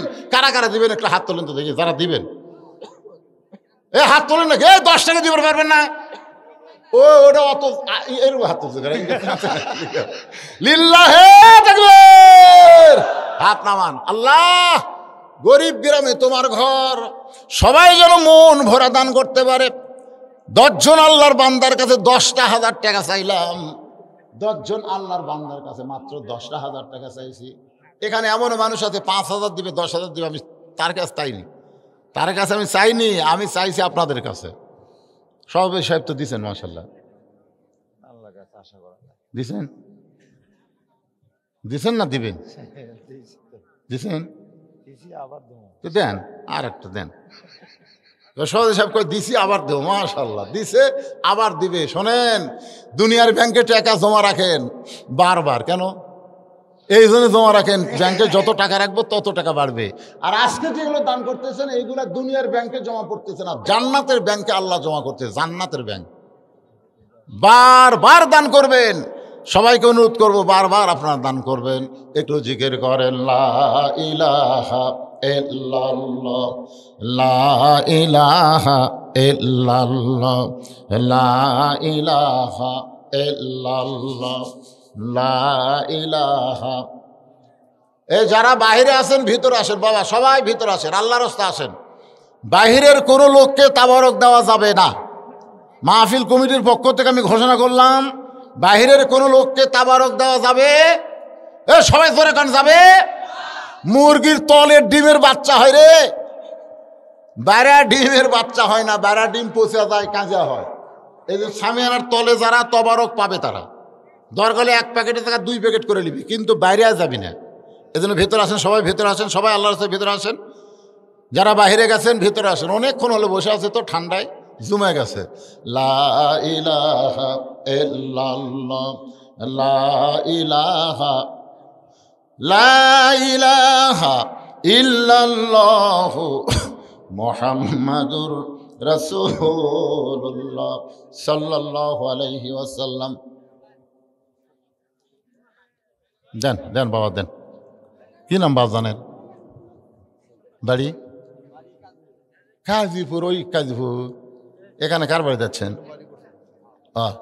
কাজীপুরের দুলাল হোসেন এখানে বাড়ি করেছে, নগদে 500 টাকা দান করেছে। আল্লাহ দুলালের দানকে আল্লাহ আপনি কবুল করেন। আল্লাহ নেক নিয়ত নেক আশা পুরা করেন। আল্লাহুম্মা আমিন। কি নাম বাবা জানেন? নাম বলা লাগবে না, গোপনে 1000 টাকা দান করেছে। আল্লাহ দানকে কবুল করেন। রোকনুজ্জামান 500 টাকা দান করছে। আল্লাহ রোকনুজ্জামানের দানকে আল্লাহ আপনি কবুল করেন। কাজী সাহেব না, এই কাজী সাহেব, কাজী রোকনুজ্জামান 500 দিচ্ছে আর 500 দিবে, তাহলে 1000 করলে কি হয়? 1000 টাকা দান করলো। আল্লাহ তার দানকে কবুল করেন। আল্লাহ নেক নিয়ত নেক আশা পুরা করেন। আল্লাহুম্মা আমিন। কবুল করো, কবুল করো মোদের কামনা। দানকারীকে দিবেন জান্নাত, আল্লাহ নিরাশ করবেন না। একটু মহব্বত নিয়ে দরুদ পড়ি। আল্লাহুম্মা সাল্লি আলা সাইয়্যিদিনা মাওলানা মুহাম্মদ ওয়ালা আলি সাইয়্যিদিনা শাফিআনা। মুখলেস, খালেস, এখলাস, যে সূরা একবার বললে 10 পারা কোরআন পড়ার সওয়াব পাওয়া যায়। শুধু মুখে পড়বে না, এই সূরা যদি কলিজার মধ্যে ঢুকাই সেই বান্দাটা মুখলেস হয়ে যায়। এই জন্য সূরাটার নাম আল্লাহ দিয়েছেন ইখলাস। ধরে এখন সুবহানাল্লাহ। গোটা সূরার ভিতরে আল্লাহর পরিচয় আছে না নাই? কথা কর না কেন? আল্লাহ কয়জন? কুল হু আল্লাহু আহাদ, আল্লাহুস সামাদ। সামাদ মানে বোঝেন? অমুখাপেক্ষী, কারো মুখের দিকে আল্লাহ তাকা থাকে না। লাম ইয়ালিদ ওয়া লাম ইউলাদ, আল্লাহর কোনো বাপ মা নাই, আল্লাহর কোনো সন্তান নাই। একবার মুসা নবী বলতেছে, আল্লাহ তোমার বাপ মাও নাই, সন্তান নাই, তোমার কে আছে? তোমার কে আছে? সঙ্গে সঙ্গে আল্লাহ বলেন, মুসা আমি আল্লাহর কে আছে যদি জানবার চাও তাহলে শোনো। ফাদখুলি ফি ইবাদি ওয়াদখুলি জান্নাতি। আমি আল্লাহর বান্দা আছে রে, যারা আমাকে আল্লাহ বলে ডাকে তারাই আমার সবচাইতে আপন। জোরে কোন সুবহানাল্লাহ। আল্লাহর আপন কে? আল্লাহর বান্দা। আর বান্দার জন্য আল্লাহ জান্নাত দরজা খুলে রাখছে। তুমি বান্দার মধ্যে ঢুকে যাও, আমি আল্লাহ তোমাকে জান্নাতের মধ্যে ঢুকে যাব। তাহলে আল্লাহর সন্তান নাই, আল্লাহর বাপ মা কেউ নাই, কিন্তু আল্লাহর কে আছে? বান্দা আছে। জোরে কোন আল্লাহর কে আছে? সবাই যখন ঘুমায় গেছে, কেউ চেতন নাই, কিন্তু একজন আল্লাহর পাগল মাঘ মাসের ঠান্ডা পানি দিয়ে ওযু করেছে। অমিনাল লাইলি ফাতাহাজ্জাত বিহি নাফিলাতাল লাক। তাহাজ্জুদের 4 রাকাত নামাজ পড়ে যখন হাত তোলে, আল্লাহ ফেরেশতাদের দেখায় বলে, দেখ তোরা বলিস আমার কেউ নাই, ওই দেখ আমার পাগল বান্দা আছে। সুবহানাল্লাহ। কন্যা ফজরের আযান শোনার পরে তোষককে লাগতে মারে। তোষক একটু উষুম দেয়, তো ল্যাপ একটু উষুম দেয়, মারে লাগতে, কম্বল লাগতে দিয়ে ফেলে দেয়, হাইলাই দিয়ে দেয়, ঠান্ডা পানিতে উজু করে। আল্লাহ ফেরেশতা কয়, দেখ দেখ দেখ দেখ দেখ কি পাগলা, জীবনে আমাকে দেখেনি, খেলে আমার আযান শুনে আমার কারবারগুলো দেখতো। ওযু করে যখন মসজিদ দিকে যায় তখন আল্লাহ কয়, ফেরেশতা কয়, আল্লাহ এর পুরস্কার কি? এই আযান আসসালাতু খায়রুন মিনান নাম শোনার সাথে সাথে এই সব বাতিল করে দিল। ঘুম বাতিল, ল্যাব বাতিল, তোষক বাতিল, সব বাতিল করে দিয়ে ঠান্ডা পানিতে ওযু করে মসজিদে যায়। এর রেজাল্ট কি? আল্লাহ বলতেছে, যদি বদরের যুদ্ধ থাকতো বাংলাদেশে, এরা বদরের যুদ্ধের সৈনিক হয়ে যেত। সুবহানাল্লাহ। এরাই তো আমার, এরাই আমার। যারা মসজিদে যায় 5 ওয়াক্ত নামাজ পড়ে, এরা কার? এই জন্য আল্লাহ রাসূল রাগ করে বলছে, লা সালাত আলা ঈমান, নামাজ নাই তার ইমানই নাই রে। এটা কঠিন কথা, কিন্তু বাইনাল আবদি ওয়াল কুফরি তরকুস সালাত, বান্দার কাফের মধ্যে পৃথক করার জিনিসটার নামই হলো নামাজ।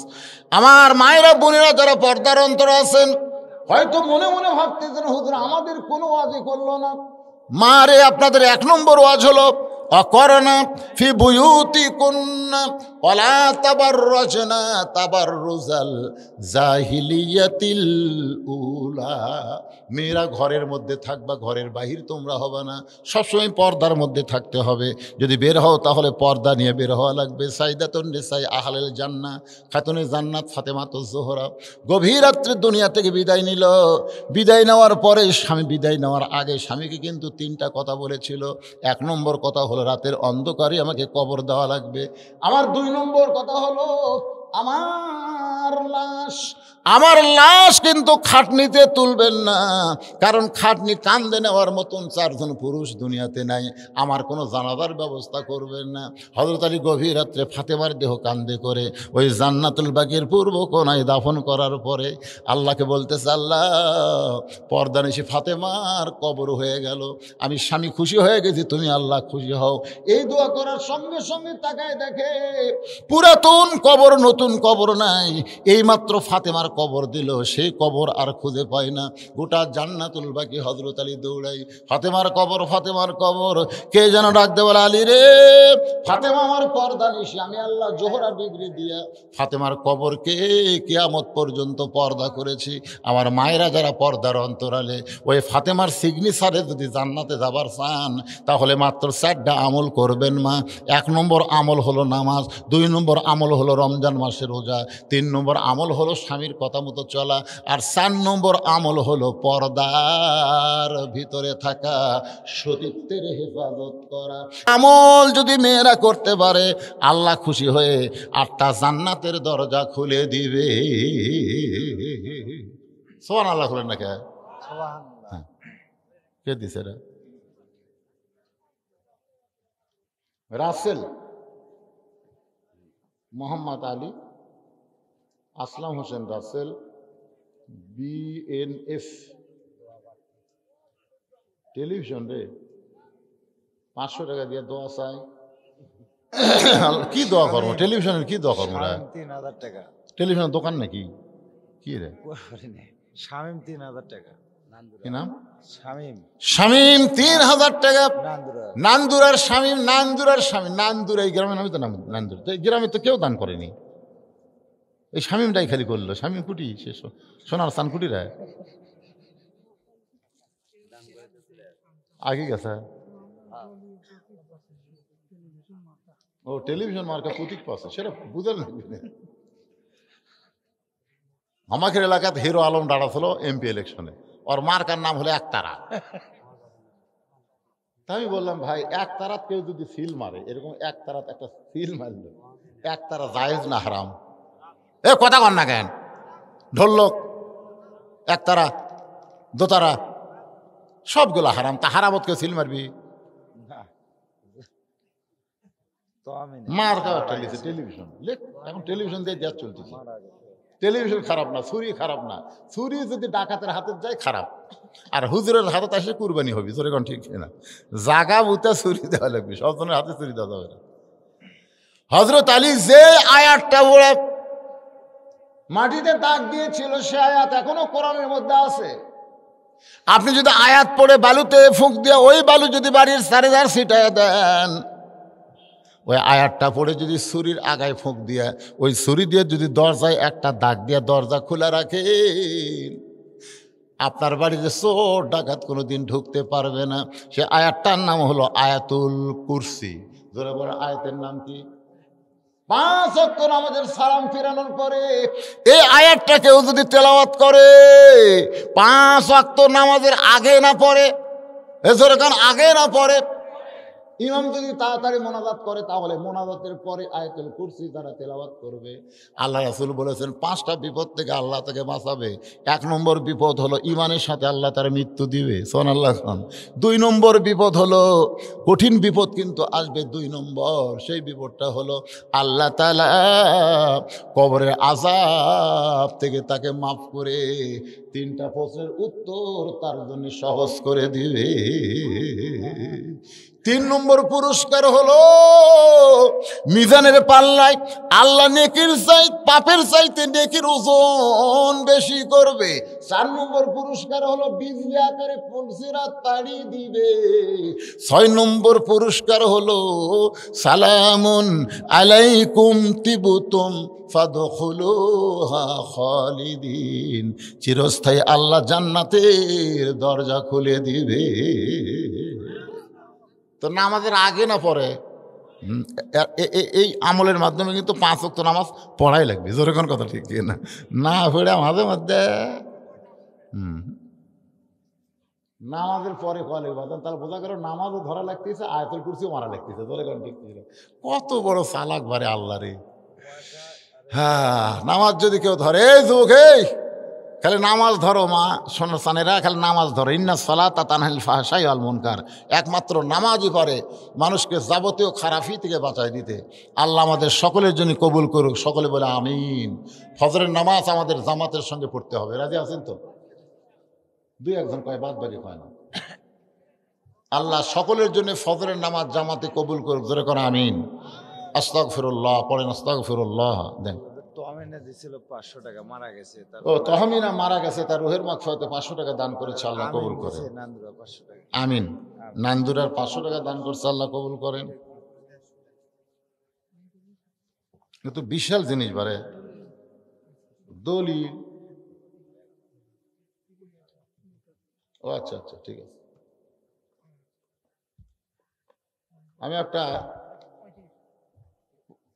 পূর্বের নাম ছিল শ্রী গৌতম ঘোষ, বর্তমান নাম হলো মোহাম্মদ ইব্রাহিম।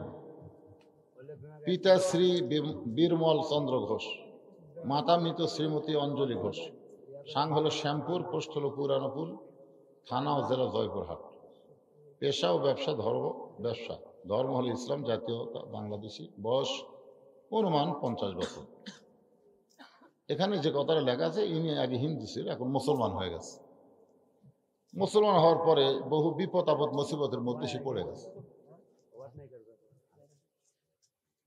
ধর্ম তো প্রতিজ্ঞাপূর্বক ঘোষণা করতেছি যে আমি বর্তমানে একজন মুসলমান, পূর্ণ সাবালক এবং সুস্থ পুরুষ। ছোটবেলা হইতে আমি আমার পাড়া প্রতিবেশী মুসলমান বন্ধু বান্ধবের সহিত মেলামেশা করি। ইসলাম ধর্মের বিভিন্ন আচার অনুষ্ঠান অংশগ্রহণ করিয়া আমার নিকট প্রতীয়মান হইতেছে যে ইসলাম ধর্ম শান্তি ও সম্প্রীতির ধর্ম এবং সর্বশ্রেষ্ঠ ধর্ম। সুবহানাল্লাহ বলেন। উনি তখন হিন্দু থাকা অবস্থায় এরকম চিন্তা করছে। ইসলাম ধর্মের বিভিন্ন অনুষ্ঠানে আমি অংশগ্রহণ করিয়া বন্ধু বান্ধবের সহিত মিলামেশা করে আমি ক্রমান্বয়ে ইসলাম ধর্মের প্রতি আকৃষ্ট হয়ে পড়ি। এমত অবস্থায় ইহলৌকিক পারলৌকিক মঙ্গলের জন্য পদ্য সম্পূর্ণ স্বেচ্ছায় সজ্ঞানে আমার জন্মগত সনাতন হিন্দু ধর্ম পরিত্যাগ করিয়া ইসলাম ধর্মের প্রতি বিশ্বাস স্থাপন করে একজন মৌলবীর মাধ্যমে ইসলাম ধর্মের মূল মন্ত্র কালেমা তাইয়্যিবা লা ইলাহা ইল্লাল্লাহ মুহাম্মদ রাসূলুল্লাহ সাল্লাল্লাহু আলাইহি সাল্লাম পাঠ করে পবিত্র ইসলাম গ্রহণ করিলাম। মানে উনিও মুসলমান হয়ে গেছে মাশাআল্লাহ। তারপরের পৃষ্ঠায়, পদ্য হইতে আমি ইসলাম ধর্মের বিভিন্ন বিধান অনুশাসন মানিয়া চলিব এবং সমাজ একজন মুসলমান পুরুষ হিসাবে পরিচিত হইব। পদ্য হইতে আমি আমার পুরাতন নাম শ্রী গৌতম ঘোষ পরিবর্তে আমার নাম ইব্রাহিম নামে পরিচিত হইলাম। আমার এই রূপ ধর্মান্তরিত হওয়ার ব্যাপারে কেহ কোনো প্ররোচিত করে নাই বা চাপ প্রয়োগ করে নাই বা ফুসলায় নাই। পদ্য আমি বগুড়া নোটারি পাবলিক কার্যালয়ে হাজির হইয়া অন্যের বিনা প্ররোচনায় আমার এই ধর্মান্তরিত হওয়ার ব্যাপারে সম্পূর্ণ স্বেচ্ছায় সজ্ঞানে অত্র এফিডেভিট সম্পাদন করিলাম। মাশাআল্লাহ। তো এইটা এখানে দেওয়ার পিছনে কারণ হলো উনি এখন বড় অসহায় অবস্থায় আছেন। ওনার বোনটা এখনো জেলে আছে, 3 মাস হলে জামিনে বের হয়েছেন। কিছু আপনাকে জেল দিল কি? ও আচ্ছা, বাপ ভাইয়ের কেস করার কারণে বোন এখনো জেলে আছে, উনি এখনো 3 মাস আগে। দাদা দাদি মারা গেছে, ওই শামীম আবার 1000 টাকা দিয়েছে। শামীমের দাদা দাদি মারা গেছে, রুহের মাগফিরাতে শামীম আবার 1000 টাকা দান করছে। আল্লাহ দাদা দাদির কবরকে জান্নাতের টুকরা বানায় দেন, সকলে বলে আমিন। আপনি একটু ভিতরে যান, বাধা নাই দেয়। এ ভাই কোথায় গেল? আপনি একটু ভিতরে যান। আপনারা সবাই প্রাণ খুশি করে একজন মুসলিম তাকে আপনার কিছু দান করেন, যে যা পারেন, 10, 20, 50, 100 আল্লাহর হস্তে সবাই একটু দান করেন। বা ওনার পক্ষে থেকে কেউ আপনার একজন দাঁড়ান। এতগুলো মানুষের কাছে ওনার একা যাওয়া কষ্টকর হবে। মনির দাতা সদস্য ছিল, মনির ওই 500 টাকা, মনির দাতা সদস্য ছিল, 500 টাকা দান করছে। আল্লাহ তার দানকে কবুল করেন, আল্লাহুম্মা আমিন। দেন সবাই একটু দেন ভাই, দেন সবাই একটু দেন, আল্লাহর হস্তে দেন। করছি তো।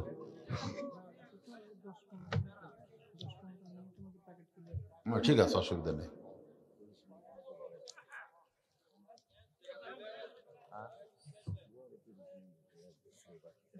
অত লাগবি না, যা আনছো বিসমিল্লাহ করে শুরু করে দাও। যাও বিসমিল্লাহ করে শুরু করো, ভয় করার দরকার নেই। আল্লাহ আছে না নাই? হ্যাঁ লাগবে। কি কয় এখন শেষ হতে তাই? যাও নিয়ে আসো, দাও এদিকে বস্তা নিয়ে আসো। প্যাকেট ব্যবস্থা হয়েছে আপনাদের জন্য, সবার জন্য তাবারকের ব্যবস্থা আছে। মিষ্টি নাই, তবারক। তাবারক তায়াজাল জালালি ওয়াল ইকরাম। আল্লাহ চাহে তো আগামী 24শে ডিসেম্বর এই যে বড় পুকুরিয়া জামাইলের পাশেই, ওখানে আবার আপনাদের সঙ্গে দেখা হবে ইনশাআল্লাহ। আল্লাহ যেন কবুল করে, যেরকম আমিন। হ্যাঁ, কে 6000? কেন মুখ তোর বান্দাকের কোন বিদ্যুৎ রে? ও আচ্ছা আচ্ছা, কথা মনে করছে ছুট্টু বিদ্যুৎ, এই নান্দুরারি বিদ্যুৎ। মাশাআল্লাহ, যখন কারেন্ট যায় তখন না, আবার ফোন দিলে চলে আসে। বিদ্যুৎ ৬,০০০ টাকা ধরে বলেন মারহাবা। বিদ্যুতের বাপ নাই। আছে ভাই, আছে। এই মসজিদ কমিটির সভাপতিকে, মসজিদ কমিটির সভাপতি নাই, অসুস্থ, তার সুস্থতার জন্য তার ছেলে পেলে এসে তো দোয়া দেওয়া দরকার। মালেক, আব্দুল মালেক কুটিরে, এই সভাপতি সাহেবের ছেলে আব্দুল মালেক এলাকার নাই। সেক্রেটারি কে ভাই? সেক্রেটারি সামাদ। আব্দুল সামাদ দেয়নি। আব্দুল সামাদ সাহেব 1000, আলামিন 1000। দেখেন, আলামিন নাম 1000 টাকা দান করছে আল্লাহ। আলামিনের দানকে আল্লাহ আপনি কবুল কর, আল্লাহুম্মা আমিন। আপনারা গ্রামের লোকেরা যদি না দেন, বাইরের লোকেরা তো দানে উৎসাহ কম পাবে। সেক্রেটারি সাহেব আসেন, সভাপতি সাহেব অসুস্থ, তার ছেলেরা তো আছে, একটা দান দেন, দোয়া করে দিই আল্লাহ তাক পুরোপুরি সুস্থতা দান করুক, যেরকম আমিন। সভাপতি সাহেব অসুস্থ। কেশিয়ার সাহেবকে, কেশিয়ারের সহসভাপতি করে ডাকে। সহসভাপতিকে, সহসভাপতি কোরবান কোরবান, এখানে নাম আছে। নাম আছে, সহসভাপতি কোরবান সাহেব বলা। একটাও নাই। সভাপতি নাই, অসুস্থ। সভাপতির ছেলেরা নাই, সেক্রেটারিও নাই, সহসভাপতিও নাই, কেশিয়ার নেই, কেউ নেই। পোলা আন্দা শেষ, কেশিয়ার তখন আন্দি। সকলে যারা ডানাইছেন দরজাত বসেন, বসেন, ইস্তেগফার পড়েন। আস্তাগফিরুল্লাহ, আস্তাগফিরুল্লাহ রাব্বি মিন কুল্লি জামবি ওয়া আতুবু ইলাইহি, লা হাওলা ওয়ালা কুওয়াতা ইল্লা বিল্লাহিল আলিয়্যিল আযীম। আল্লাহুম্মা সাল্লি আলা মুহাম্মাদিন ওয়া আলা আলি মুহাম্মাদ কামা সাল্লাইতা আলা ইব্রাহিম ওয়া আলা আলি ইব্রাহিম ইন্নাকা হামিদুম মাজিদ। আল্লাহুম্মা বারিক আলা মুহাম্মাদ ওয়া আলা আলি মুহাম্মাদ কামা বারাকতা আলা ইব্রাহিম ওয়া আলা আলি ইব্রাহিম ইন্নাকা হামিদুম মাজিদ। আপনি কিছু বলবেন জনগণের উদ্দেশ্যে সভাপতি সাহেব? না, সভাপতির তো কিছু বলার দরকার। না, কিছু বলার দরকার নাই, কেউ বলেন, দোয়া করে দেন ইনশাআল্লাহ।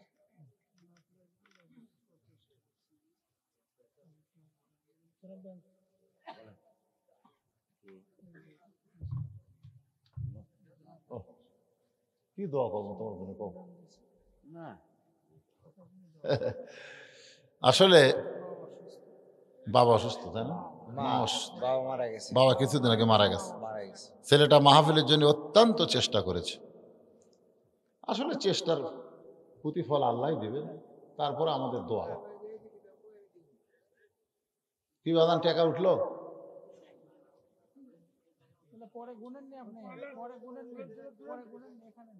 এই সব মিলে এই কয়টাই নাকি?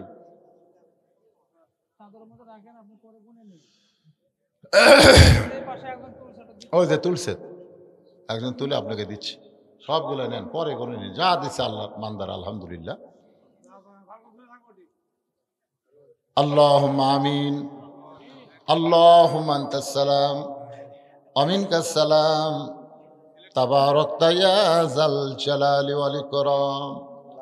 আয় আল্লাহ তাআলা, ছোট্ট একটা গ্রাম নান্দুরা, আল্লাহ সেই গ্রামের বাবাজিরা, আল্লাহ সেই গ্রামের যুবকেরা, সেই গ্রামের লোকেরা মিলেমিশে এত বড় একটা জান্নাতের বাগান লাগাই দিছে আল্লাহ। মেহেরবানি করে আজকের মাহফিল আমাদের সকলের হেদায়েতের জন্যে, নাজাতের জন্যে, জান্নাতের জন্যে কবুল করে না। এই মাহফিলের শুরু থেকে শেষ পর্যন্ত যত আলোচনা হয়েছে আল্লাহ, এর মধ্যে যদি ত্রুটি হয়, ভুল হয়, মাফ করে দাও। এর জাহাদিয়া মঞ্জুর করো। সোনার মদিনায় নবী পাকের রওজা মোবারকে আল্লাহ কবুল করে না। তামাম আম্বিয়ায়ে কেরাম, আসহাবে কেরাম, তাবিঈনে কেরাম, তাবা তাবিঈনে কেরাম, তামাম পৃথিবীর মাটির নিচে যত মুমিন মুমিনা শুয়ে আছে আল্লাহ সকলের আরওয়াহ পরে হাদিয়া কবুল করো। আল্লাহ তাআলা আমরা যারা হাত তুলেছি আমাদের জনম দুঃখনী মা যাদের কবরে গেছে, ছোট্ট একটা শব্দ হলো মা, এই নামের মধ্যে কি মধু, যাদের মা নাই তারাই বুঝতেছে। কি বলবো প্রসবের কথা, মা বিনে সেই ব্যথা কেউ তো বুঝিবে না মাজন, ঠেকিয়া সন্তানের দায় অকালে মা মারা যায়, কেন সে মায়ের জন্য দোয়া করবা না, এমন দরদি ভাবে কেউ হবে না আমার মা গো। এই দরদের মা যাদের কবরে গেছে আল্লাহ মেহরবানি করে মায়ের কবর জান্নাতের টুকরা বানিয়ে দাও। বাবার বাড়িঘর সবই আছে, আমি সহ আমরা যারা বাবা হারা ইতিম হয়ে গেছি আল্লাহ মেহরবানি করে বাবার কবরকে জান্নাতের টুকরা কবুল করো। আমাদের দাদা দাদি নানা নানি আত্মীয় স্বজন শ্বশুর শাশুড়ি যাদের কবরে গেছে আল্লাহ কবরবাসীদের তুমি মাফ করে দাও। আল্লাহ তাআলা এই নান্দুরা গ্রামের উপরে রহমত বরকতের দরজা খুলে দাও। তোমার বান্দা যে এত কষ্ট করে মেহনত করে এত সুন্দর আয়োজন করেছে, বলে হুজুর আমি ছোট্ট একটা চায়ের দোকান করি, আল্লাহ গো তার ব্যবসার মধ্যে তুমি বরকত দিও। তার বাবা কয়েকদিন আগে মারা গেছে, মাটা বড় অসুস্থ, আল্লাহ মাকে সুস্থতার নিয়ামত দান করে দাও। আল্লাহ আমার মাটা অসুস্থ, আল্লাহ যাদের মা বাবা অসুস্থ সবাইকে সুস্থ করে দাও। আল্লাহ আজকের এই তোমার ঘর মসজিদকে মহব্বত করে নগদে বাকিতে যারা দান করেছে, এমনকি চাদরের মধ্যেও যারা 10-20 টাকা দান করেছে, আল্লাহ সকলের দানগুলোকে জান্নাতের বিনিময়ে কবুল করে নাও। আল্লাহ মসজিদ কমিটির সভাপতি অসুস্থ, আল্লাহ তুমি তাকে সুস্থতার নিয়ামত দান করো। আল্লাহ সভাপতি সেক্রেটারি কেশিয়ার সহ সভাপতি আল্লাহ সকলকে কবুল করো। এ গ্রামের সকল পুরুষ মানুষকে 5 ওয়াক্ত নামাজ মসজিদে জামাতে আদায় করার তৌফিক দাও। মা বোনদেরকে পর্দা নিশাবে সালিহা কবুল করে মা ফাতেমার চরিত্র দান করো। আল্লাহ আমি অসুস্থ, আমার মতো যারা অসুস্থ আল্লাহ সকলকে সুস্থ করে দাও। ফিলিস্তিনের মুসলমান আল্লাহ তুমি মুসলমানদের প্রতি রহমত করো। যারা জীবন দিয়েছে শাহাদতের মর্যাদা দাও, যারা আহত হয়েছে সুস্থ করে দাও। আল্লাহ তাআলা পৃথিবীর মানচিত্র থেকে ইহুদি এই শয়তানদেরকে আল্লাহ তুমি ধ্বংস করে দাও। আল্লাহ ধ্বংসের আয়াত তো তুমি বলেছো, তাব্বাত ইয়াদা আবি লাহাবি ওয়া তাব। আল্লাহ আবু লাহাবের হস্তদয় যদি ধ্বংসের কথা বলো, ইহুদিরা তোমার বাইতুল মুকাদ্দাসকে নষ্ট করতে চায়, এই শয়তানদেরকে আল্লাহ পৃথিবী থেকে ধ্বংস করে দাও। আল্লাহ আল্লাহ আমার বাংলাদেশের প্রতি রহমত করো। অশৃঙ্খল বিশৃঙ্খল পরিস্থিতি থেকে আমাদের বাংলাদেশকে আল্লাহ তুমি হেফাজত করো। আল্লাহ ছোট্ট একটা দেশ, আল্লাহ আসমানের বালা আসমানে নাও, জমিনের বালা জমিনে ডাবায় দাও। আল্লাহ আল্লাহ সমস্ত মানুষকে ক্রয় ক্ষমতার মধ্যে থাকার তৌফিক দাও, সবাইকে বরকত দিও। আল্লাহ আবাদ উবাদ মাঠে ময়দানে যা কিছু আছে রহমত বরকতে তুমি হেফাজত করো। আল্লাহ আজকের মাহফিলের সম্মানিত সভাপতি কবুল করো, প্রধান অতিথি বিশেষ অতিথি আল্লাহ সকলকেই তুমি কবুল করো। আল্লাহ যে যা নিয়ত করে হাত তুলেছে সকলের নেক নিয়ত নেক আশা পুরা করো। মোনাজাতের পরে তাবারক আছে, তাবারক নিয়ে আপনারা হয়ে হাল্লা করবেন না, ভদ্রাচিতভাবে তাবারক নেবেন।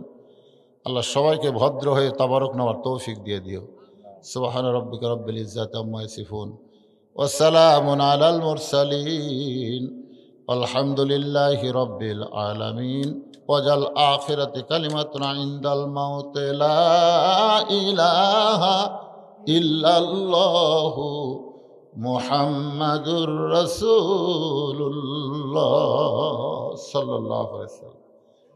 সবাই লাইন হয়ে বসেন, সবাই লাইন হয়ে বসেন, তাবারক দিবে আপনাদের। সবাই বসেন, একজনও হইচই করবেন না। ৭,৫০০ টাকা দিচ্ছি। সাত্তার, আব্দুল সাত্তার 500 টাকা দান করছে। আল্লাহ আব্দুল সাত্তারের দানকে কবুল করেন।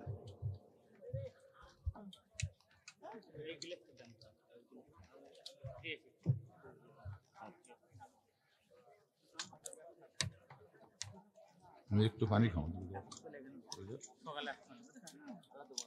না, গরম করে সাথে মিশে দেব, বেশি গরম খাওয়া যাবে না। এটা লিয়ে দাও।